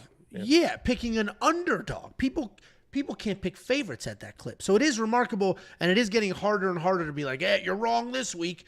Eventually you'll be wrong, and the streak will and I'm not, break and then continue, and it is what it is. Yeah, we've had 3 or 4 in a row, and obviously I can't pick it 100%, even though that's the expectation for the lock of the week, which is fine, right? That just means I've been doing so well that people literally expect me to pick it 100%. That's just not going to happen. I mean, you can't pick anything at 100%, let alone fucking underdogs. But I do pick at a high rate, and obviously they're not all going to hit. But Dione's one of those ones that, win or lose, honestly, win or lose, if she gets taken down early, worst case scenario, she gets taken down in the opening minute. Worst case scenario, well, you better fucking hope so, huh? Worst case scenario is, she gets taken down that opening minute, is trying to get back to her feet, but she can't. She gasses. It is what it is. I'll take that outcome. I've done the research. I'm comfortable where I put my pick, where I put my money. I'll tell you guys right now, I have this isn't like do this. I'm not saying it's a right play or whatever, and I'm willing to lose it. I have like about $400, $500, $600 in various ways on Dione. So that's just open transparency. For premium, obviously I have it just for it's very much more in line of where you might want to be or whatever. And I have 2 separate bets for premium, but win or lose, I'm happy with what's going to happen with Dione here. And I'm, that's just where I'm at. Either way, $9,200 in DraftKings, $7,000 in DraftKings on their salary points. I don't know if Miranda's going to be worth that 92. I don't see her finishing this fight. She's not really a finisher. She certainly can get the takedowns and the control time, but I don't know if she'll cover that $9,200 salary. Dione makes more sense in DraftKings Fantasy certainly if you think she wins. She's a great dog at 7,000. Even in a really competitive fight, if this card is all favorites, she could be worth something there. But I'm going to fade. Dione by sub. What is it? Plus 800? Plus. That ain't happening. But what might happen is you have the greatest experience in this planet by going to WeWantPicks.com and unlocking premium membership. Premium membership isn't just some weird Patreon. It's not just some Discord with a list of bets. Premium membership is a full-blown interactive website with tools, picks, bets. There is more on that website than you could ever imagine, want, or need. There's a 30-minute video walking through everything on the website. It is that comprehensive. You can unlock it right now. WeWantPicks.com. Click Become a Member. It's $10 a month. Every Saturday after the event, the website flips to the next event. You immediately get access to the picks, the bets, and everything else going forward. I actually already have a couple of bets for UFC 304 up there now. WeWantPicks.com. Click Become a Member at the top. Whole bunch of super chats here. $10 from Mishaken. Been on your last 2 lock of the weeks. Let's get this. As always, I win. It's Misha and Ken. You win. Misha. It's Mishaken. Yeah, Misha. Oh, and I Ken. said Mishaken. No, it's Mishaken. Look at the fucking picture. It's Misha and Ken. But why is it Ken, not and? It should say and. It's Misha, Ken. Misha and Ken. Not that hard to figure out. It's Mishaken. Thank you very much for the $10. That, Misha and Ken. And then $4.99 from Tron B. No comment, but we appreciate the money. Thank you very much. You comment. If I see it, we'll go ahead. Chat. That was Misha and Ken's 10th super chat. And we still haven't gotten the names sorted. But Tron, send another comment. We'll go ahead and pin that for you. And then we've got George Williams at 10 spot. Hey, guys, my name is Diamond. He said, hey, guys, my name is Damon or Damon, and I've been giving you guys hell, but I've been watching for years. I'm becoming a member tonight, all because of Jakey. He took my lock. She will win. Wutu Choi. Thank you very much. I don't know what you're becoming a premium member because Jacob and you have the same lock. I don't know what the hell Vinvut Duhu Choi means, but thank you very much for the $10. Georgie. super chat. Very appreciated. Let's. I thought you were going to pin somebody else's comment. What other comment? This one? I agree. Check the premium bets. No, you said Tron's comment. I don't see one. I said send because that he just super chat, so I said send the comment. I see one that says because you know better, Angelo. So that one's a good one. I like that. Because I know better what? He said lock of the week is a way to go for a finish. I kind of like this guy. Okay. Next up, at UFC Vegas 94, we have Brian Kelleher taking on Cody Gibson. Cody Gibson was the biggest favorite on this card, and that line has tightened a bit. He is now the second biggest favorite on this card. He's taking on Brian Kelleher. Brian Kelleher, 24-15 in his career. Only 2-3 in his last 5. He is on a 3-fight skid. Taking on Cody Gibson, 19-10 in his career. 3-2 in his last 5, looking for his first UFC win in 10 years. 3-2 in his last 5, but those 3 wins were not in the UFC. And I think that's why this line's tightening a bit. I think people look at it, make snap judgments. Brian Kelleher, 3-0. He's washed. This is his last fight. PFL, blah, blah, blah, blah. And they just want to bet on Cody Gibson. Then they look like, oh, shit. Cody Gibson hasn't won a fight in the UFC in 10 years. And then you look at Brian's losses. You're like, oh, my God. 3 losses in a row, but it's Cody Garbrandt, former world champion. Usman Nurmagomedov, potential world champion. Like, these are quality losses. And that's what makes this fight interesting because Brian Kelleher, he's definitely a few years past his prime. He hasn't won a fight in a couple of years, but he is well-rounded. He's got clean boxing, decent power, good grappling, and great pace. He's really fun to watch. He's always looking for a finish. He has no problem putting himself in harm's way for our entertainment and to try to make something happen. He is on a 3-fight losing skid, but as I mentioned, it's a myriad of former champions or potential future champions. This guy has fought everybody, so his losses are quality. He's taking on Cody Gibson. Cody Gibson is also a few fights removed from a win.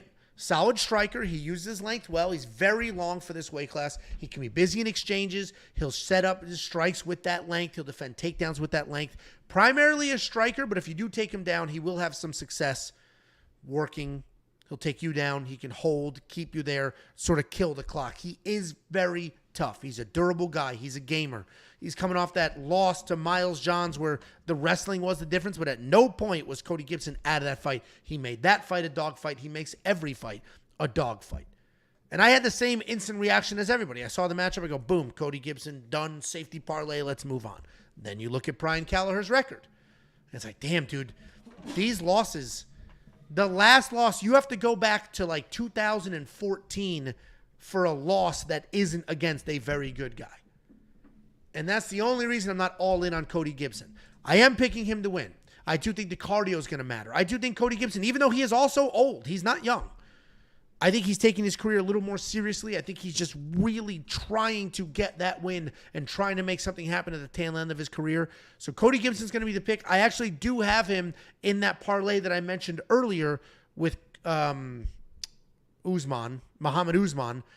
And basically what I did was I took 2 guys that I do think win, but I'm a little worried about them. I put them together, and I got plus 174 on that.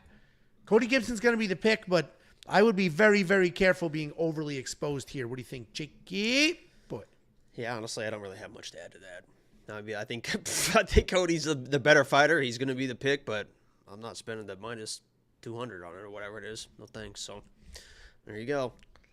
Make up some time here. Yeah, well, back on track. $6,900 in DraftKings, $9,300 in DraftKings. Cody at 93 makes just a touch more sense because Brian does get finished, and he is at a point in his career where he's just trying to have fun.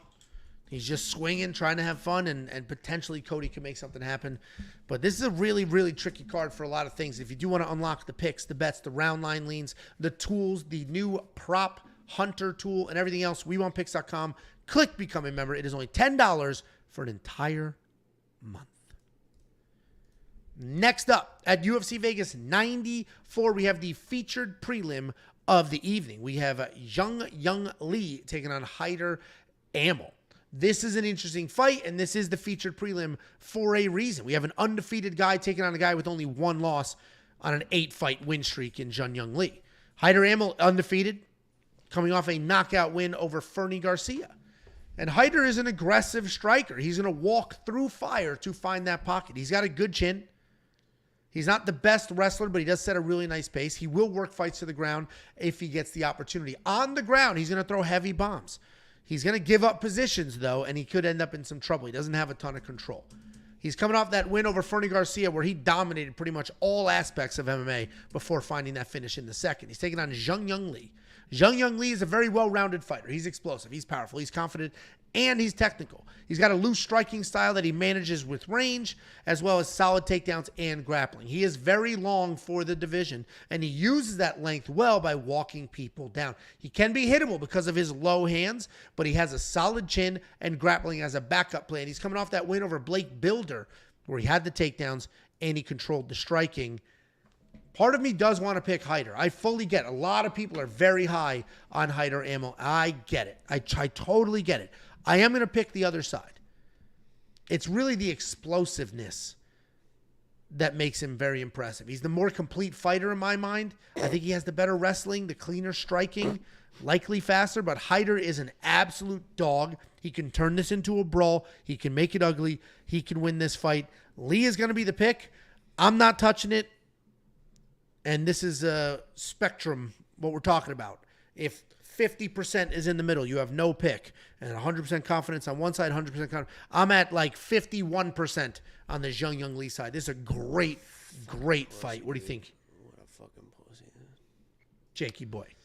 Yeah, I laughed there because I thought you were talking about Hyder. You said the more complete fighter, and I honestly thought you were talking about Hyder at the time, and I was like, yeah, that's not quite it, because Jeong Lee is, the Korean Tiger. This is kind of my dude. Going into that Blake Builder fight, a lot of people thought that Blake Builder was a great underdog against him, right? Was going to get the takedowns, was going to get control, was going to be able to grind against this guy that really was kind of known as just kind of like a counter striker, like a Conor McGregor will just sit back in that power stance, wait to counter strike, and he's got really sharp. I mean, this guy's striking is really good.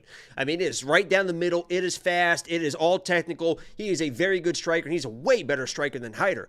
But people are picking Blake because of the same reason they're trying to pick Hyder, right? That Blake was going to come in, get the takedowns, get the control, because people didn't realize, number one, how good of a grappler Jeong Lee is. He was always a black belt in jiu-jitsu, but you don't really know how the wrestling is. He showed off. He knows takedown offense. I mean, he's underhooks. He's splitting the legs. Not only that, he countered wrestles. He basically won that fight by out-wrestling the guy that was supposed to wrestle him in Blake Builder. So he knows how to wrestle both offensively and defensively, but he also showed off his gas tank. He was a complete dog for all 3 rounds, won all 3 rounds, didn't look tired at all, and basically wore down Blake Builder in that fight. I bring that up because those are all the reasons that people are on Hyder. He's going to get the takedowns. He's going to grind him. He's going to wear him down. And Hyder probably is a little bit more grindy than a guy like Blake Builder. But he's also, I think, a little bit sloppier in the feet. This guy does get hit. He is not very good in the striking defense. He could take a shot up to this point. He's kind of got that Drew Dober chin, right? And maybe he's able to walk through the shots and get to that pressure and hang on him and turn this into a Hyder fight.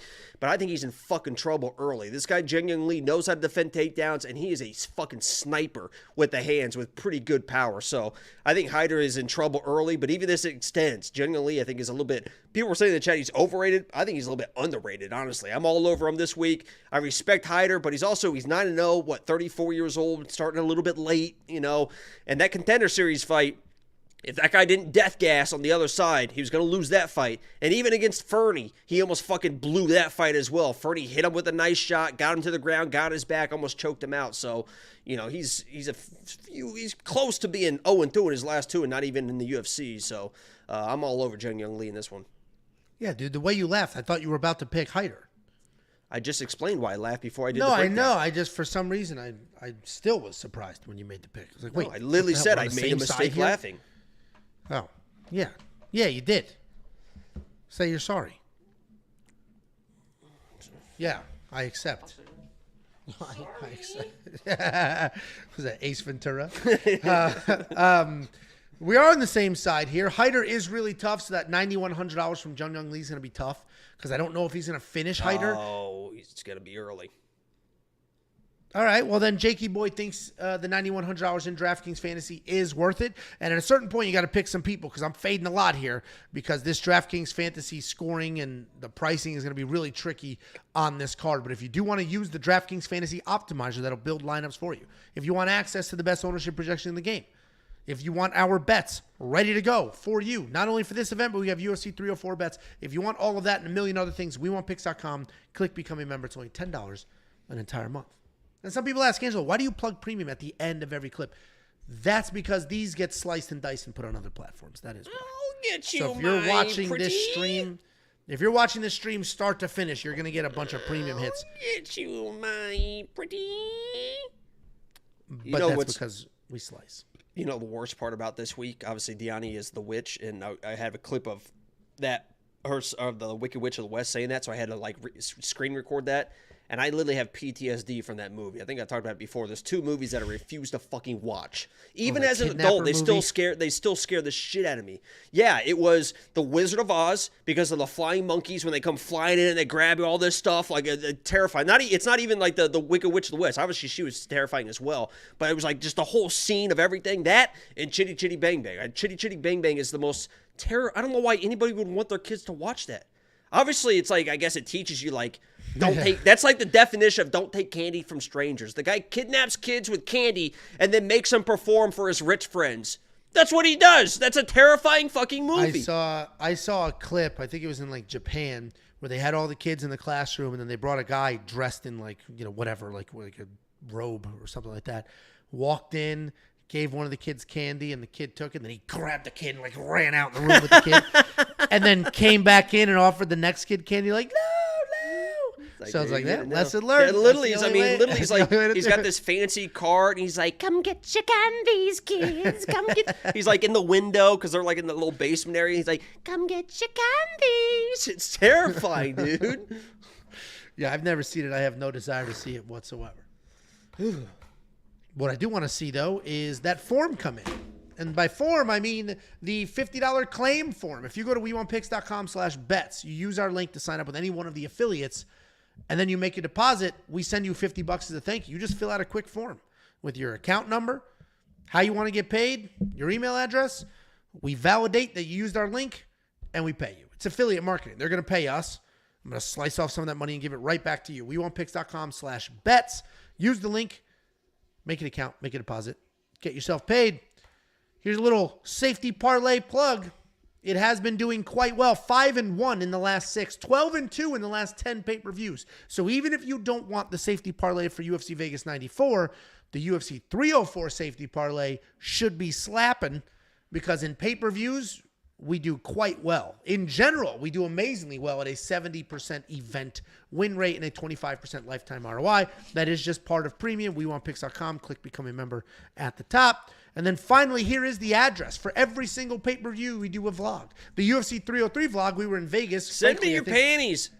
I think one of the best vlogs that we've done.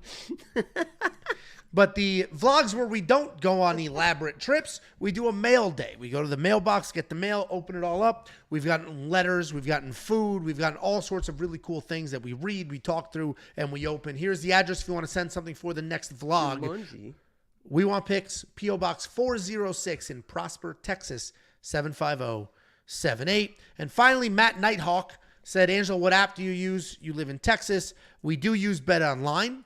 And if you use our link at WeWantPicks.com/bets to make your own Bet Online account, we'll go ahead and send you $50 as a thank you. Yeah, like the stream if you haven't already. I think there's like almost 500-600 people in here. So if you guys just 1 second, hold on, let me plug it in. Angela knows what this is. I don't. We've talked about it before. You bought it for me for my birthday last year. I don't know what's happening. I plugged this thing in. All right, I'm going to try to be G about this because Angela's acting weird. Angela got me this thing that I plug in, and it links up to the likes on the video, and it's, I don't want to say it, but I'll say it. It's vibrating underwear, and I appreciate Angela for buying it for me. So every time you guys like the video, So stupid.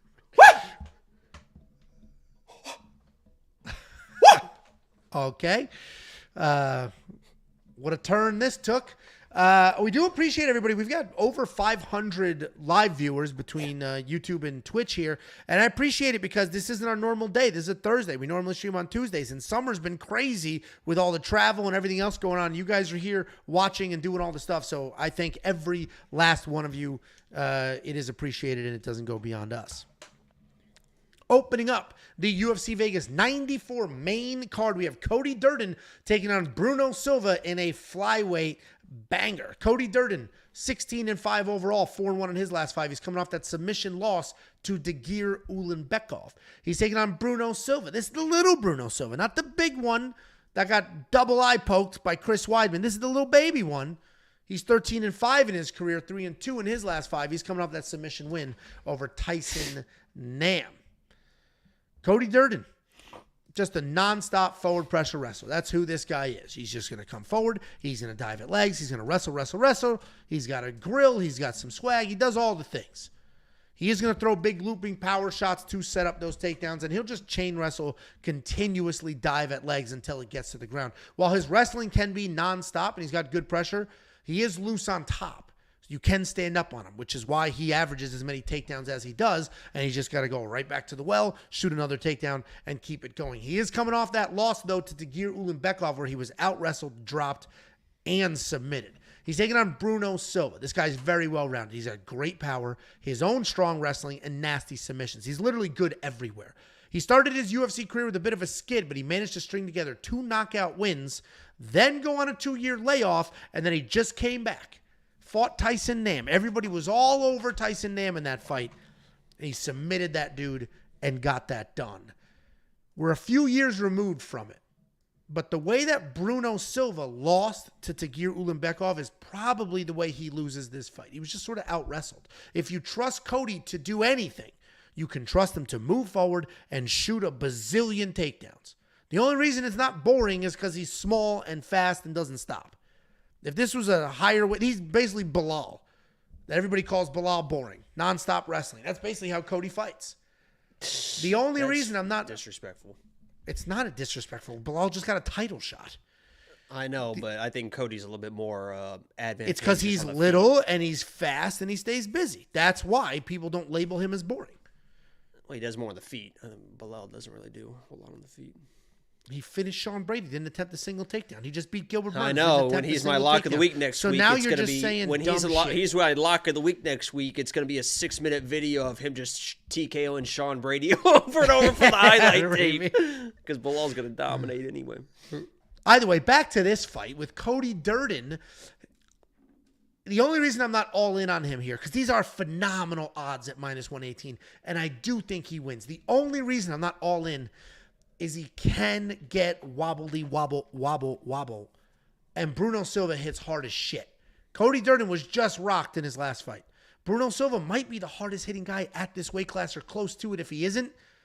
So I'm gonna have to, I'm very cautious here. I do think Cody Durden has success. I do think he gets the takedowns, but that doesn't mean he's not going to get cracked at some point. Cody's the pick, but Bruno's power does worry me a little bit. What do you think, Jakey boy?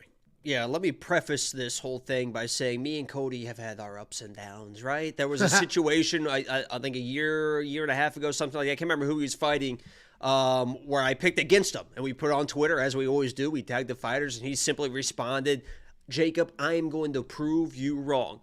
And guess what? He fucking did. He proved me absolutely wrong, and he turned my mind around about the type of fighter that he is, all the way to where he was my lock of the week against Tagir, because I thought that he could make that fight nasty and turn that fight into a Cody Durden fight and win that fight. And honestly, he got fucking screwed in that fight because Tagir was on his back. Get your toes out the fence. Get your toes out the fence. Get your toes out the... Holding himself up and holding in that body triangle basically to Cody, who was defending all these submissions. He had his toes hooked and the ref just screaming, get your toes out the fence. So I think Cody got a little bit fucked in that matchup. This one, it's going to be... I believe that one of these fighters is going to look like a minus 300. They should have been a minus 300 favorite. And honestly, I don't know who that is. If Cody can get the wrestling going, he's going to dominate this fight. If Bruno Silva can find that shot as Cody is entering to get to those takedowns or to throw that big right hand that he loves to throw, Bruno can knock this guy out and win this fight. I don't know how this fight's going to play out. But when I break down the fight, I just see it's hard to ignore the hand speed, especially in the pocket of Bruno Silva. And I believe there's going to be a moment in this fight where Cody's going to get clipped. And it's going to be, is he going to get clipped and get finished? Or is he going to get clipped, work through it like Cody can, and get the takedown through it and be able to get, but there's going to be that one moment. I feel with Bruno's power and his speed, that he is going to clip Cody, and in that moment, the fight's either going to be won or lost, and if Cody can work through that, which he's shown in the past, I think he can grind out that win, but I think there's just going to be that one moment that Bruno's going to get, and I'm going to go with Bruno on this one, unfortunately. So it's not a great play. fight. Yeah, no, this probably could be the fight of the night. I mean, there could be, like I said, this could be a Bruno or Cody is clipped, but he's scrambling for a takedown. He works through it. It's a big moment, Honestly, I'll probably be rooting for Cody, but, Bruno's fast, man. No, this is a great fight. I said this in my recap video for UFC Denver when I was talking about Drew Dober. Drew Dober lost, and basically nobody leaves this sport undefeated. But the people who show up and put on a show and are fun to watch and exciting. Thank you, Dan. Turn into legends. Those people build a fan base. Those people get people to rally behind him. Cody is one of those guys because he has 5 losses. That Hadley fight was insane. That armbar that he's just you see his face just works through it and then ends the fight just beating it, cheering to the crowd, beating his face and turns around, flips him off. I fucking loved it. Exactly. And he may not win this fight. Bruno may not win this fight, but both these guys are going to go out there, entertain all of us. Everybody that's been complaining this year that UFC sucks, the UFC product is trash this year, we keep getting women's main events. But look down the card a little bit because this is a spectacular fight. And fights like this is what makes these mediocre on-paper fight cards a ton of fun to watch. This should be really fun to watch. Jacob and I are split here, but this is the spectrum we talked about. If we're right down the middle, Jacob's barely on the Bruno side. I'm barely on the Cody Durden side. We're not that far apart on this pick. There should be a ton of fun. I do wish, if Cody didn't get dropped in his last fight, if Tagir just out-wrestled him and submitted him, I'd have a money line bet on Cody. Minus 118 is phenomenal for a guy that wrestles like that and will just come forward and pressure. But he's been dropped a handful of times, not just last fight, he's multiple a fucking fights. Dog, though. Yeah, he's and a fucking Bruno's dog. got power, so it's shit. But don't underestimate Cody's hands either. I'm not. I picked him to win. You didn't. No, I'm not talking to you. I'm talking about in general. No, I'm just talking about the general. Either way, because I think people are Cody better get the takedown. It's no, he can strike as well. Sure, I wouldn't, but he can. $8,300 in DraftKings for Cody Durden. Whoever wins is worth their price tag. If whatever side you're on here, have one of those guys in your lineup. Whoever wins is going to worth that price tag. If Cody wins, it's definitely 2.5, the over 2.5, and he's going to get a whole bunch of points with takedowns. If Cody loses, that could be Bruno Silva putting up big numbers and getting this fight done. Either way, you can unlock the picks, the bets, the round line leans, and more. WeWantPicks.com. Click Become a Member at the top. George Williams, another 10 spot. I'm sorry. Choi was the lock. Jacob took my lock. My name is Damon or Damond. Choi is my lock by KO. Jackie, after she wins, call yourself God named you that. I love you, Ange. I'm sold. I don't know. This is an unhinged super chat, and I'll take it. Appreciate that, George. The punctuation would be very appreciated in these, but we appreciate you. Thank you very much, George. I'll be honest. I'm looking at it. It's so hard to follow that, but we appreciate you very much. Thank you for the $10 super chat. Georgia. Next up at UFC Vegas 94, we have George's favorite, Choi, taking on Bill Algeo. This is another fight with a ton of line movement. Choi plus 235 dog, now only a plus 142 dog. And I think a lot of that has more to do with Bill Algeo than it does Choi. But Choi 14-4 in his career. but he has won 3-1 in his last 5. He is coming off that draw with Kyle Nelson over a year ago. Also coming off a fight with Kyle Nelson is Bill Algeo. He's 18-8, but 3-2 in his last 5, and Kyle Nelson just TKO'd him standing. Doo-Ho Choi is a name that you didn't see for a very, very long time, and now we've seen it a couple times in the last few months. He's an exciting fighter. He's got 5 Fight of the Night bonuses in 7 UFC few fights. Months. He's fought twice this year, and he didn't fight for 5 years before that. What are you talking about? He fought Kyle Nelson a year and a half ago. It was that long ago? It's February 2023. And that was his first fight. He didn't fight twice. No, this is his second fight. I'm saying he's going to be fighting twice this year, and before that, he hadn't fought in 5 years. But His last not even win, close. his last win is 8 years ago. And that's the point I'm trying to make here, is this is a guy who has been around, but you don't see a ton of him. Like I said, he's got 7 wins in the UFC. Or sorry, 7 fights in the UFC. God. 5 How much sleep Fight have of the you Night had? bonuses. Are you doing okay? I've only had an hour. I'm not okay. 5 Fight of the Night bonuses and 7 freaking fights in the UFC. Okay? We good? That's established. Fighting-wise, striker, good takedown defense. He does a great job throwing straight punches, staying active without getting too wild. He is very talented, but he's got that spotty record. I do blame the record, though, on how quickly the UFC rushed him. He came in, he was excited. The UFC's like, give him ranked fighters. And then that sort of wobbled his career a little bit. He's taking on Bill Algeo. Bill Algeo is certainly the veteran in this spot. Fast-paced striker. He's got that karate-style stance, the good placement. He's got good striking defense. He lands 6 significant strikes per minute. He does like a dirty stand-up war if he can keep it there. His takedowns are okay, but the takedown accuracy isn't great. Takedown defense isn't great either. He is a BJJ black belt that doesn't really use it very much. He does have plenty of cardio, a great pace, typically very durable. I'm saying typically because he was just TKO'd standing. I did have some problems with that. Do I think he was going to win that fight? Going into it, I did. Not after he was on ice skates, but he was standing. He didn't fall down. He didn't have the fence holding him up. He was just standing on his own, and the ref jumped in and stopped the fight. It was definitely premature. And there's only a minute left in that round, and I will forever be annoyed at that.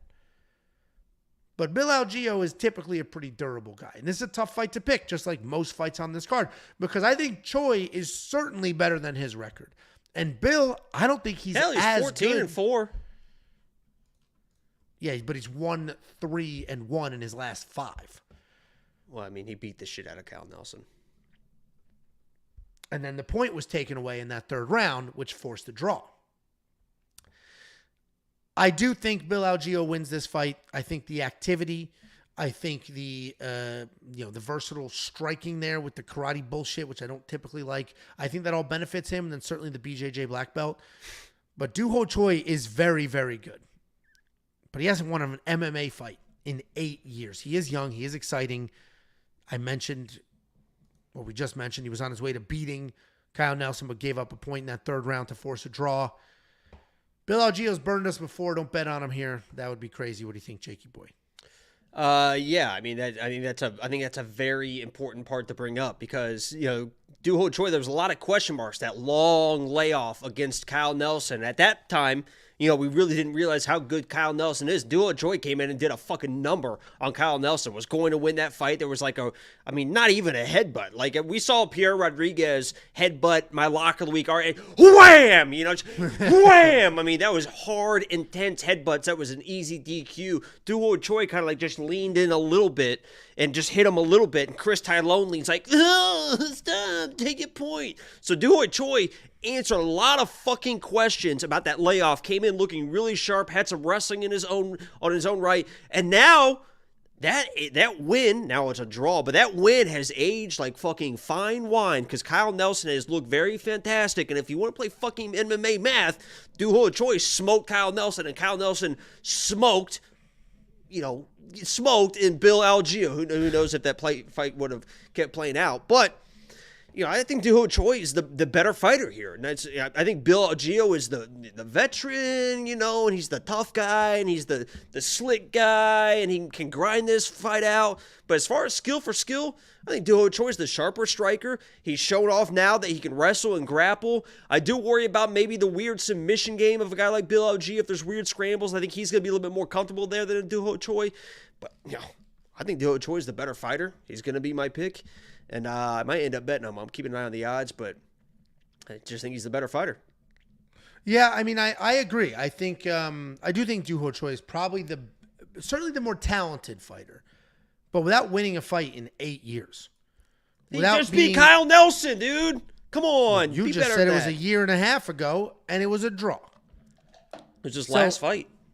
A year and a half ago. The inactivity. Okay, but you say he hasn't won in 8 years. He won a year and a half ago. His last fight. He didn't win. That wasn't a win. He fucking won, dude. Did he?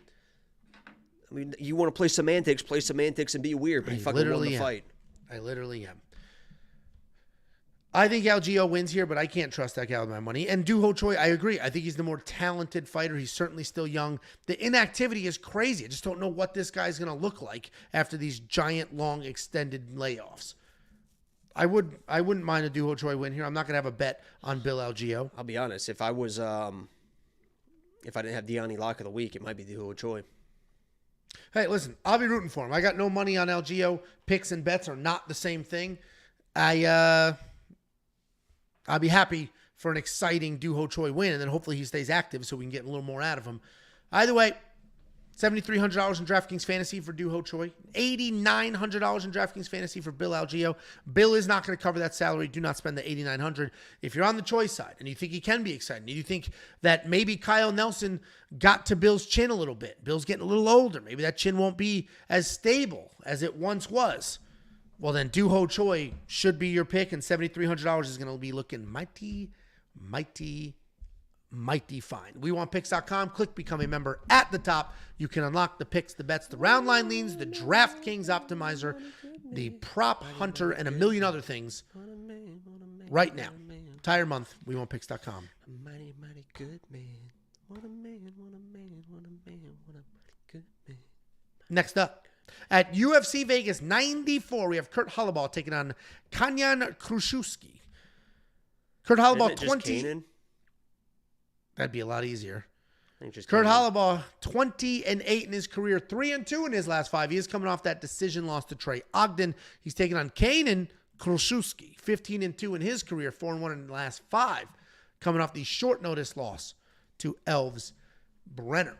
Kurt Holobaugh did win the Ultimate Fighter. He won that last season of the Ultimate Fighter. Style-wise, he's a come-forward striker, good pressure, good power. He's going to march forward, throw combinations, duck out, reset, and just do it all over again. He does have some wrestling, but it's a little more defensive, right? He's going to stuff the takedowns, try to keep the fight standing. His BJJ is very good. He looked incredible in that win over Austin Hubbard to win the Ultimate Fighter. He is coming off that decision loss that we broke down earlier to Trey Ogden, where he just couldn't defend the couple of takedowns there and then couldn't get up after getting taken down. He's taking on Kanyan Kruszuski. This guy's a stocky striker. He's going to walk you down, take his time, explode when he sees openings. He does a nice job of controlling center and then throwing accurate strikes. He does seem low volume when you're watching him, but then he will let his hands go and he will fire away in the pocket. Striking defense is not great. Neither is his takedown defense, but he's got okay BJJ, certainly defensively. He's coming off that insanely short notice loss to Elves Brenner in his UFC debut. If Kurt was a more dominant wrestler, right? If Kurt, he's got some takedowns. Everybody does at this point. It's MMA. But if Kurt had real takedowns that he used on purpose, even when he's winning striking exchanges, he'd be the easiest pick because Kanyan can't really defend takedowns that well. I'm still going to pick Kurt, but I don't love it because Kanyan's a good striker. And if he owns the center and if he turns it into a brawl and Kurt's hanging out for a brawl, Kurt would be in a little bit of trouble. Kanyan is the better striker, certainly the more dangerous fighter in general. But I think Kurt's durability, I think his composure, he is a very composed guy, will suit him well. I'm going to pick Kurt. Not a ton of confidence in this pick. What do you think, Jakey Bambalots? Yeah, I was all over Kurt. I think we mentioned the Trey Ogden breakdown. I was all over Kurt in that fight. I thought that he was going to have the striking advantage and even the grappling advantage. I mean, Kurt, I think, is like a ADCC champion at some point. Yeah, he's a jiu-jitsu guy at his core, and he really kind of saw that, unfortunately, in that Trey Ogden fight because he was comfortable off his back. A lot of these high-level jiu-jitsu guys are just comfortable off their back, and he spent just way too much time there. Didn't have the sweeps he thought he was probably going to be able to hit, and when he can't hit those sweeps, you're just kind of fucking stuck there, and that's what happened in that fight. I believe that this is probably going to turn into a jiu-jitsu match because Kurt is willing to go to the ground. That's where he's the most comfortable. And Kanan is also a high-level black belt. He trains at Fighting Nerds, right? People love the Fighting Nerds. He's one of those sneaky guys that's been there. He's 15-2, right? We just saw John Silva, Kaio, Rufio, what's up, Ruffy?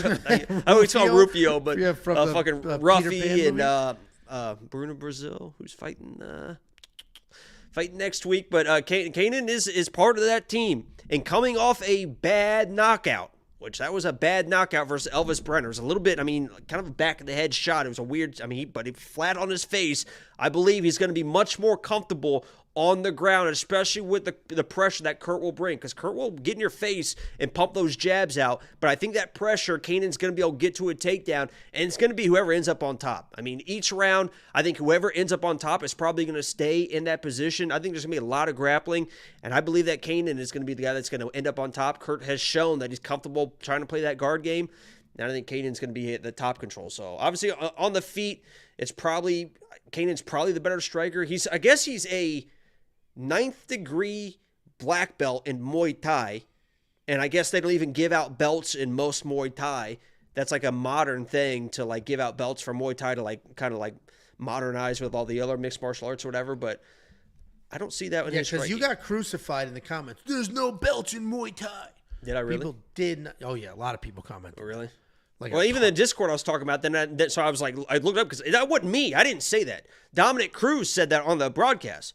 So actually, he was announced, and Bisping was like, this guy's a 9th degree black belt in jiu-jitsu. And Dominic Cruz goes, no, I actually had that wrong. It's actually in Muay Thai. He's a 9th degree black belt in Muay Thai. And Bisping was mad at him because he like read his notes or whatever. But so Dominic Cruz said that. I don't know what these fucking people are. So don't blame me. That was what Dominic Cruz said. But I guess it is like a Western thing now for Muay Thai gyms to be so people can track their progress better. Now, things evolve. Just like when I started jiu-jitsu, I started in 2000 and whatever the hell. In 2004, I got my blue belt, and then that's it. I didn't get another belt after that because the gym I was training at was an older school gym where no gi, you would not get promoted in no gi, and I wouldn't wear the gi. Fuck the bathroom. Right. So I was just training no gi all the time, and you will not get promoted. You would only get promoted wearing the gi. Now, I'm doing it for 20 freaking years.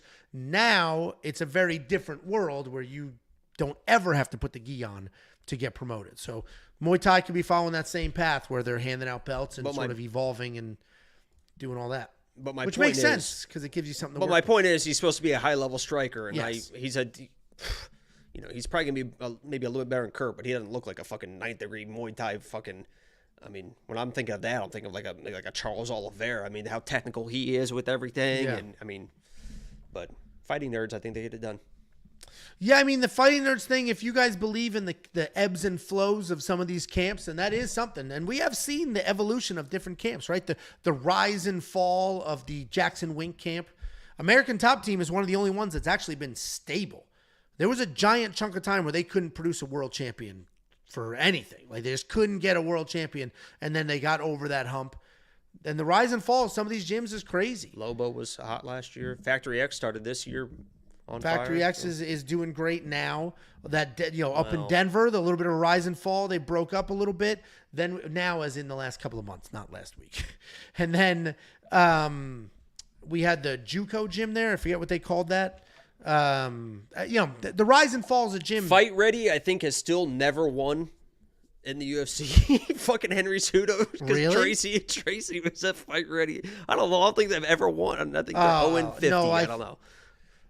It is interesting, and if you do believe in those ebbs and flows of the gyms and the energy of the winning gyms, and Fight Nerds is the way to go, because those guys are really, and gals, are really putting it together, making a name for themselves different ways. Kyle Barallo, insane grappler. Jean Silva, insane striker. Like very, they don't have their own style at that gym. Either way, all of that aside, who did you end up picking? Kanan? Kanan. Yeah. We are split on this, but it will be an interesting fight. It's a fun fight to watch. Both these guys are pretty busy, and they are going to go at it. Kurt Hall, about $7,500 in DraftKings Fantasy. If you think he can get a finish, which I don't necessarily think he's going to get a finish, but if you think he can get this to the ground, rack up some control time, get some takedowns, then he may be worth that 75 hundo. Kanan Krzyzewski, 87. If you think he can take Kurt's head off, then that's the move. WeWantPicks.com. Click Become a Member. It's $10 for an entire month. You're going to get picks, bets, round line leans, a whole bunch of tools. All that's available for an entire month. UFC 304 is next week with 2 title fights. WeWantPicks.com. Click Become a Member at the top. Did you know, speaking of fighting nerds too, and I see it super chat, Jean Silva in the first round of that Dober fight broke both of his hands? I saw that you sent that picture. Both of his hands in the first round. That's why he was spinning back elbowing. But he was still like, you wouldn't have known. Nobody ever was like, he didn't anything. shake it out. Nothing. Yeah, he just kept fighting, dude. Both of his hands. Jonathan Valentine, $9.99. He said, random, how do I find the safety parlays? Yes, I am a member. Larry Valentine. Johnny. Do you know what that is? I know that's the name in the gay firefighter movie. That's an all-time When he's great. talking to that, here, get this off the screen real quick. When he's talking to the automated thing, he's like, Larry Valentine. And she's like, did you say Schmary Palantine? He's like, what's the name of that movie? Larry Valentine. I love that movie. What was the name of that movie? I now pronounce you Chuck and Larry. I bet you do love it. That's right. It's a great movie. Anyway. You do. The safety parlay, just when you log in the premium, the entire website converts the premium when you log in at WeWantPicks.com. If you click on analysis, you'll see official bets, fight picks, round leans, top picks. Just go to official bets. And then in that chart, you'll see my name because it's my bet. You'll see safety parlay, and then you'll see the actual safety parlay. If you want a full tutorial and tour of premium membership, just go to our YouTube channel. There's a freaking video right there with my big ass head, bright red thumbnail that walks you through everything premium, how to use it, how to access it, everything you need. Thank you for the super chat, and thank you for being a premium member. Next up at UFC Vegas 94, we have Steve Garcia taking on Sang Woo Choi. Steve Garcia, sneaky good, fly under the radar good. 15-5 in his career, 4-1 in his last 5, riding a 3-fight win streak. He's taking on Sang Woo Choi, 11-6 in his career. 2-3 in his last 5, coming off that decision win over Jarno Aarons. Steve Garcia is good. He's a solid grappler. He's got good takedowns and good boxing as well. He likes to come forward. He'll throw those big strikes. He'll set up those takedowns. His striking is solid. He's got good movement, big power, good speed. He's not afraid to mix it up. Can get himself in trouble sometimes because he's a little too aggressive, but that guy is tough, and he's always working towards something. He is on a 3-fight win streak, most recently a ground and pound TKO over Melk Costa. He's taking on Sang Woo Choi. Sang Woo Choi is a clean striker. He fights nice and tall. He throws with big power. He does a really good job utilizing leg kicks. He times them like jabs for the most part. He's a technical striker. He will set up his takedowns well, and he uses those at the end of rounds to sort of seal the deal. He's coming off that bounce-back win over Jarno Aarons, where he was fast, accurate, and rocked him a few times. I mentioned to open this, Steve Garcia is sneaky good. He's an under-the-radar guy. He's completely dominating people in his wins. He's got 5 wins in the UFC with 5 finishes. I wouldn't even categorize him as a finisher. I don't even think of Steve Garcia as like this killer be killed guy, and he's so dangerous. But here he is, finishing everybody in his wins. In my mind, he's a well-rounded guy who just happens to get finishes, and I'll take that all day long. I got him at minus 140. Seems like a good deal. I'm surprised he's not a bigger favorite than that. But I like Steve Garcia in this matchup. What do you think, Jakey boy?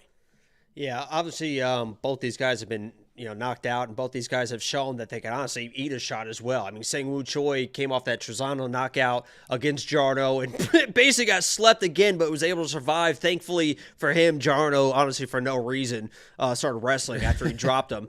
But in this matchup, I think it's very simple. They're going to get a firefight. They're both going to land on each other, and whose chin can I trust more? And honestly, at this point, I trust Steve Garcia. I think that he's just going to land the bigger shot, and if they both land, I think he's going to eat it better. Sang-Woo Choi, like I mentioned, was knocked out against Trezano, against Jarno. That little slick uppercut really dropped him bad, and luckily Jarno was wrestling him. But I just think Steve Garcia is probably the more powerful puncher. Is just kind of beat him to the spot, and if he does, he's shown that he fucking just puts people away. So I'm going Steve Garcia.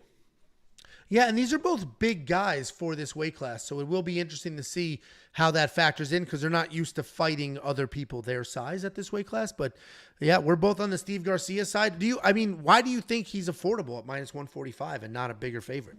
Because he's one of my more confident picks on this card, frankly. I think the last two fights he's won, he was losing until he was winning them, right? I mean, even with like the control and stuff, people were able to just kind of control him and stuff. So I think bettors are just kind of put off by that to where they feel like it's, kind of Hail Mary wins, I guess, that he's getting. But, in this matchup, I think they're definitely both going to strike. And, I just kind of trust Steve a little bit more. Yeah, I hear you. Somebody just sent me a link. Oh, you just clicking random links? That's good. No, I didn't click. It's a group chat. But it's from sanfranchronicle.com. You know where that leads, right? Should be burned into your memory. So it's a fake whatever. I don't know what it's from. sanfranchronicle.com. Lemon party? It's always the guy with the giant thong. Oh, is that what it's always that. I saw that they were spreading that around today for the Biden backed out of the race. That's what was just sent to me. Yeah. And I wrote San Fran Chronicle. I will always know that link. Burned into my memory. I just remember watching the Lemon Party one a lot. The Lemon Party one was crazy. I got so many people. Wasn't that just the old guy just twirling his dick? No, Lemon Party was 3 old dudes like blowing each other on a bed. It wasn't a video. It was a picture. It was lemonparty.org because I remember sending it to people trolling, being like, "Oh, this is that girl that started that lemonade stand." And then people would click it like, what the fuck is this? Okay. Anyway, Steve Garcia wins this fight. We both agree. $10 a month, WeWantPicks.com. You're going to get this week. You're going to get UFC 304. You're going to get UFC Vegas 95, whatever the hell the card is. After that, all 4 cards, WeWantPicks.com. Click Become a Member at the top. Next up, at UFC Vegas 94, the co-main event of the evening. This was a surprising fight for me. I was very surprised to see the odds in this matchup. We got Brad Tavares taking on Jeong Park. Brad Tavares, 20-9 in his career. Yes, he is only 2-3 in his last 5, and he is coming off that knockout loss to Gregory Rodriguez. He's taking on Jeong Park.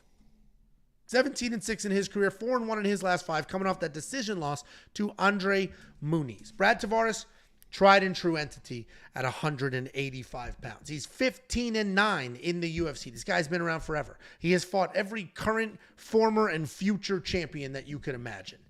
He's a solid striker, very good takedown defense at 81%. And keep in mind, he's fought everybody. He has got that Hawaiian fighting spirit. Not the most dangerous guy offensively, but he is well-rounded, typically durable. Yes, he is 36 years old. He's been through some battles. He is certainly starting to fade a little bit. Definitely declining. And coming off that knockout loss to Gregory Rodriguez. Taking on Jeong Park. This guy's a well-rounded guy. Very nice jab, good cage control, solid setups, good takedowns. Pretty good everywhere. Not dangerous at all. He doesn't have any power in his hands, and while he does have some submission wins, he's typically grinding his way to decisions. Solid striking differential, about 5-4, averages about 2 takedowns per fight. Plenty of cardio to maintain a pace for a full 3 rounds.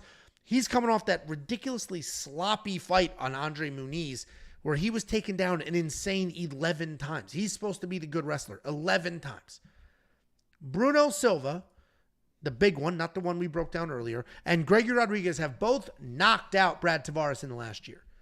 Brad's chin is not what it used to be. He used to have like a chin that people would talk about. It's gone. but he's slowing down. I get it. But Jun Park couldn't knock him out. Couldn't knock out. The analogy I used in the quick picks was my daughter, and somebody commented, why would you want to knock out your daughter? But Jun Park's not knocking anybody out. Certainly not Brad Tavares, even with a chin that's sort of on its way out. I was shocked to see that Jun Park was 2-1 the other day. I don't see him getting the takedowns because Brad's got great takedown defense. I don't see him controlling the striking pace. And I bet on Brad. I think I got him at like plus 170 or something like that. If you're a premium member, you saw that. Line's certainly tighten here a little bit. If Jun Park had one punch knockout power, I bet he's got more than 1 hour of sleep. Probably. And we might fall asleep watching that fight. No, this could be a decent fight, but I got to go Brad. If Park had that one punch knockout power, this would be a very different breakdown. But he doesn't. He's not going to out-wrestle Brad. He's certainly not going to knock him out. So then how does he win this fight? I'm going Brad Tavares. Got him at really good underdog odds. What do you think, Jakey boy? How does Brad win the fight? I think he wins all the striking exchanges and defends desperate takedowns. He's just not really a high-volume guy. Jeong Park's going to push. He's going to be the one moving forward. He's going to be one pushing the pace. So even if he doesn't get the takedowns, he's going to have the volume in the cage. Yeah, well, what happens in Vegas? I'm sorry, I didn't interrupt you at all. When you shoot takedowns, I didn't fucking interrupt you once during your breakdown. So don't get all defensive on me just because you got to bet on Brad Tavares, right? I'm just telling you the facts of the matter, pal. Telling you the facts of the case, buddy. Okay, facts of where we're at here, cupcake, sweetheart. Hairy nipples. I have no body hair, and everybody knows that. Go ahead. Jeong Park's going to be the one moving forward, so I don't even give a fuck if he doesn't get the takedowns or not, but I think he is going to take takedowns. If you guys want to watch a fun fight, everyone's like, oh, Shavkat. Oh, Shavkat. Shavkat smokes everybody. Shavkat's going to be the next world champion of this. Oh, Shavkat. Number one, JDM smokes Shavkat, right? Number two, I don't know if Shavkat's going to win another fucking fight in the UFC. The guy is fraudulent, but you guys think he's a fucking god. Go watch Jeong Park toss around Shavkat with no issues. Everyone loves Shavkat, right? If you had Shavkat and Brad Tavares, Shavkat would be minus fucking 3,000. Watch Jeong Park turn that guy into what he is at his core, a jiu-jitsu nerd.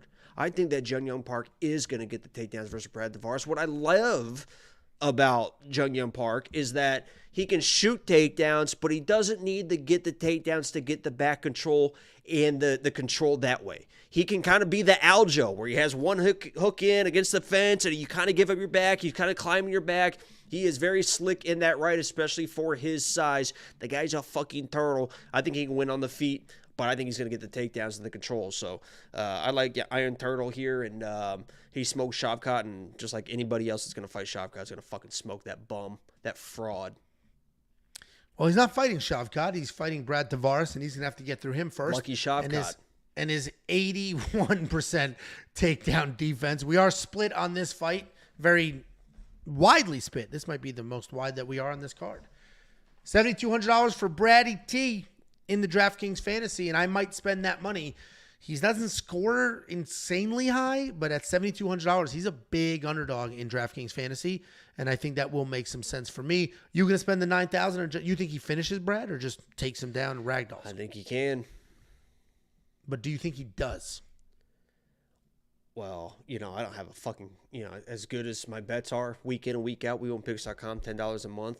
You would think that I have a fucking crystal ball, but I don't. Well, there we go. If you do want to unlock what hopefully looks like a crystal ball, go to WeWantPicks.com, click Become a Member at the top. Why are people saying that I look like Shaggy? Not that it wasn't me, guy. Are they talking about Shaggy from Scooby-Doo? That goof?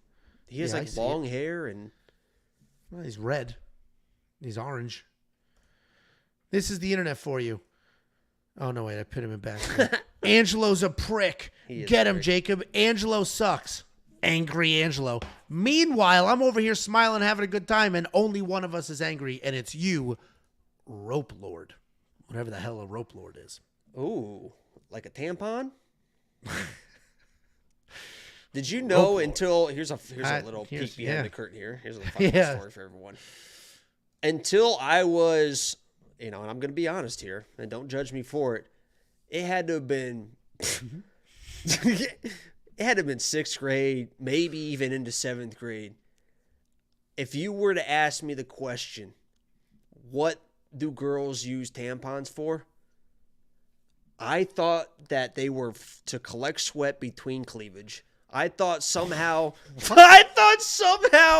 girls were sticking tampons in their cleavage for when it was sweating and it just soaked up the sweat. I had no idea. Imagine my surprise when I found that out. Why is that? Holy, they're doing what? What's going on? Holy, what? Are you kidding me? Holy shit, those poor girls. I thought girls peed out of their butts for a lot longer than I should have thought that. I think that was a couple years ago. I mean, it wasn't until Tiff. I was like, wait, where's that pee coming from? What are you doing? How are you standing at that urinal? Yeah, no, she doesn't. Let's move on. Leg up. Next up, at UFC Vegas 94, we have the main event of the evening. And before you rip a women's MMA main event, 2 in a row, UFC sucks, blah, blah, blah, blah, blah. Couple of things. One, I thought that fight last week was an entertaining fight. I thought that was a good main event. And it set Rose up to do something in that division. It meant something for that division. Hey, how good is Amanda Hebos? Huh? How good is Amanda Hebos? You saw Tracy really struggle with Rose. After her fight with Rose, you kind of thought that she won that fight. And now we have a main event here, Amanda Lemos versus Verna. Amanda Hebos smoked Verna. How good is Amanda Hebos? Do you know she's actually 6-1 at 115 pounds? 1-3 at 125. She's 6-1 at 115 pounds. Why are we talking about her? We got Amanda Lemos fighting Verna Jandiroba. My bad. That's my bad. Amanda Lemos fighting Verna Jandiroba is not everybody's favorite fight, but frankly, this matters for the division. This could set up the nice title fight. Amanda Lemos fought for a title recently. Verna Jandiroba is on her way to fighting for a title if she wins here. So I understand the hate for some of these matchups, some of these main events, but go hate the Alex Perez Mateusz Nicolau main event. That was quite literally the worst main event of this year. This matters for the division. Whoever wins this fight can set themselves up for a title shot. We got Amanda Lemos at 14-3. She is 3-2 in her last 5. She is coming off the absolute destruction of Mackenzie Durden. She's taking on Verna Jandiroba, 20-3 in her career, 4-1 in her last 5, coming off that very wrestle-heavy win over Lupi Godinez. At this point, we all know Amanda Lemos. She's very big for this weight class. She's a Muay Thai striker. She's got fast hands, ton of power. For the most part, she does a really good job keeping her fights at that Muay Thai range and avoiding takedowns. She's got plenty of power, solid BJJ, but she can lose scrambles in transition. She's coming off that win over Mackenzie Durden where she dominated the striking, and she was not afraid to get 2 of her own takedowns. She's taking on Verna Jandiroba. She's a grinder, solid on the ground. Her striking is just okay. It's not very good, but she hits hard and she throws with solid volume. She doesn't have much head movement, and the stats tell that same story with her negative striking differential. There are no secrets to her game plan. Throw big, heavy punches, look for a takedown. She is 6-3 in the UFC, and her losses are all solid. Decent outings against Carla Esparza, Mackenzie Durden, and Amanda Hebos. She's coming off that grapple-heavy win. I honestly was almost left her name out of that. Did she win or lose that fight? She lost to Amanda Hebos.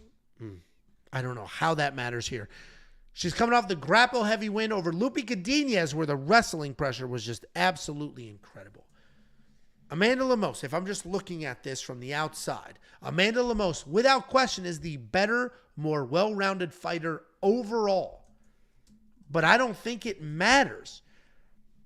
Amanda's the much better striker, but I don't think it matters. If she can't keep the fight standing, who cares how good she is at striking?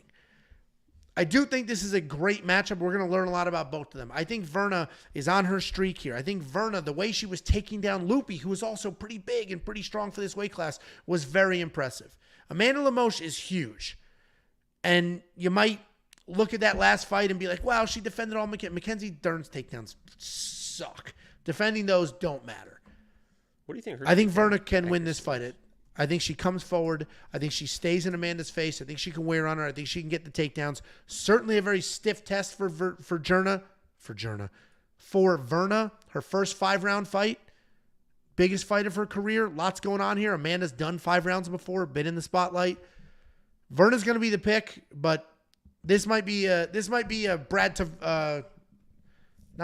Who the hell? A Robert Whittaker, Ikram Alskirov type matchup where it's like, oh yeah, no, there are levels to this.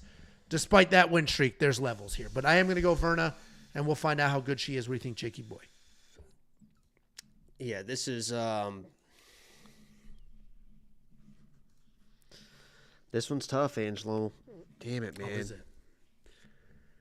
You know, obviously everyone knows that I love my Brasilia, you know, and having a pick between two fucking beautiful Brazilian females really pulls the heartstrings, man. It really tugs on them.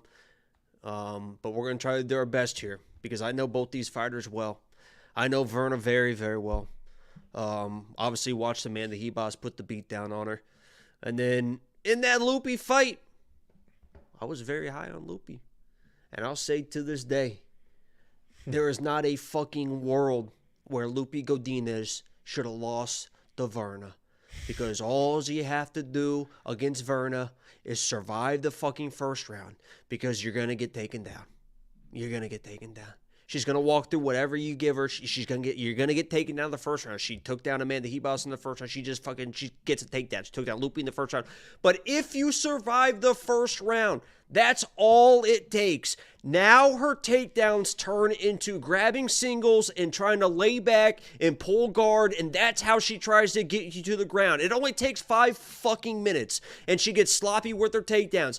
And if you just focus, Lucie, on defending the takedown, getting back to your feet, you just punch this girl in the face and she gets sloppier and sloppier and sloppier. Watch the Amanda Hebos fight. And I'm not saying that because of whatever. Amanda Hebos was taken down and controlled the whole first round. She defended the takedowns, put on pressure, and Verna was just staggering around by the time that fight ended because she got so tired and so sloppy. Lucie played let me try to play a leg lock game with you for fucking 5 minutes, so then Verna didn't gas out, and she was able to get those takedowns in the third round. You have to survive the first round. I think Amanda Lemos is going to survive the first round. So after the first round, I think Amanda Lemos is going to take over. She's going to defend the takedowns, and her hands are very, very good. And Verna just gets so sloppy and just gets lit the fuck up once she gets tired. So I understand. And Verna probably can finish this fight in the first round. She's going to get the takedown. I promise you she's going to get the takedown. I don't think she'll finish the fight in the first round. And I don't either. And I know how sloppy she gets after that, and I think Amanda's going to know that as well. Defend the takedowns, punch her in the face. That's all you got to do. She might still be there, right? I mean, Amanda Hebos was lighting her ass up, and she didn't give a fuck. I mean, she's a tough girl. She's a tough girl. I like both these girls. Amanda's got to survive the first, and if she does, I think she's going to win. Yeah, listen, I have, if you're a premium member, you see our picks. We also have confidence levels next to them. So I did pick Verna. I tend to lean heavy on wrestlers. I think she's hitting a little bit of her stride right now, feeling more confident than ever. Just beat Lucie, which is a big win. Obviously, Lupie's got some of the most ridiculous fight IQ we've ever seen. But Amanda can absolutely win this fight. My confidence level next to Verna in the pick is low. I'm not confident in her. I made the pick because I do think the wrestling will matter here because we watched Weili Zhang dominate Amanda with the wrestling. Obviously, Weili and Verna are not the same. But if Verna's got this 5-round main event and she's working on the wrestling, working on the cardio, grinding, she can certainly win this fight. But I am looking forward to it. I am curious to see what happens. And you're 100% correct. This fight goes one of two ways. Either Verna, it's going to look like the Weili fight where she's going to take down Amanda whenever she wants to and grind on her, or Amanda's going to be defending takedowns, just beat the piss out of her the same way she did Mackenzie Dern, and it's going to be embarrassing. Verna round 1 submissions plus 750. Yeah, I don't think it happens. Round 2 is plus 1,000. I think I think you might play. I mean, the way to maybe play this, and I'm just kind of off the top of my head here, is play not heavy, but if you like Amanda, light heavy money line, and then hedge it with first, second round submission with Verna. I think that might be the way to play it. Yeah, I mean, Amanda Lemos, maybe honestly, I think Verna wins. Maybe I do Amanda Lemos. I disagree. I think if anybody gets finished, it's Verna. 5 rounds, exhausted. Well, then you win your money line. That's what I'm saying. You just hedge it with a Verna. I think the only way Verna wins is a first or second round submission. See, I think Verna can win a decision. So maybe I'll look at. Fucking tired, dude. No, I know she does, but this is 5 fucking rounds. This debate is why I think this main event's getting unfair slack. It'll be good. It's a good fight. People shit on women's main events, but frankly, this fight matters. This is the best women's MMA event since Amanda and Rose. Yeah, sure. This fight matters for the division. The Tracy fight wasn't that good. Amanda and Rose was fantastic. On paper, it was. Tracy had never lost in a UFC I'm not fight. talking about on paper. I'm talking about as exciting. I was trying to prop this one up. You're talking. Yeah, okay. I got you. Yeah. No, I'm looking forward to this fight. It matters for the division. And anytime you give me a main event that matters in the division, I'll take it. No problem. That Perez-Nicolau fight, I'll never stop shitting on that main event. Worst main event on paper I've ever seen in my life. That was crazy. $7,700 in DraftKings, $8,500 in DraftKings. I think 85 is affordable because I think Vernon gets the takedowns. But if you're on the Amanda side, $7,700 is a phenomenal price point for a woman who has been in main events, who has fought for a title, who has certainly proven to be one of the better women in this division. Either way, guys, that is the breakdown. Thank you all so much for the watch. If you want your 50, we'll send you your 50. WeWantPicks.com/bets. Sign up, make a deposit. We are happy to pay you. That is affiliate marketing. You're going to sign up using the link. They're going to pay us. We're going to slice that money, give it right back to you. You can then become a premium member and unlock the newest tool, the Prop Hunter, a curated set of data that is focused specifically on finding prop bets. You're going to get significant strikes. You're going to get takedown lines. You're going to get what those numbers are in a decision versus their fight average. Whole lot of data that is very valuable and can help you navigate those prop bets. You're also going to get the line movement tracker. You're going to get the detailed data metrics and analytics. You're going to get the DraftKings optimizer. You're going to get Artem's big ass head breaking down far more than just the UFC, and the artificial intelligence picking fights based solely off of historical data. Every single thing I just mentioned, $10 a month, not an event, an entire month. UFC 304 is next week. Unlock it now. WeWantPicks.com. Click become a member at the top. Jakey boy, any last words before I shut this down, do the chapters, and go to bed? If you haven't watched the Lock the Week video, go watch that. It's a good one. Put a lot of time in that. I watched it.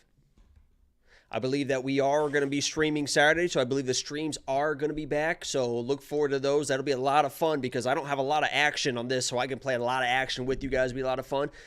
Like Angelo said, become a premium member. Like the stream if you haven't already, and hit the subscribe. If you guys are watching up to this point, you're not subscribed, hit the subscribe button, man. You might miss out on some shit. Yeah, we appreciate you. Thank you guys. We appreciate you. Should I not tell them I appreciate them? You don't have to be. I think people like being. I think people like being told that they're appreciated. Fuck, do it live. I almost said, but then you wouldn't have liked that. It's the last 30 seconds. I think it's only the first 30 seconds. We are live, dummy. I know. That's why I said I censored myself. It's first and last? Oh, boy. All right, let's shut Well, that's what I'm saying. Maybe we should just hold on. Right. Yeah. So what are you guys doing for dinner? I'm shutting this down. It is what it is. See you guys.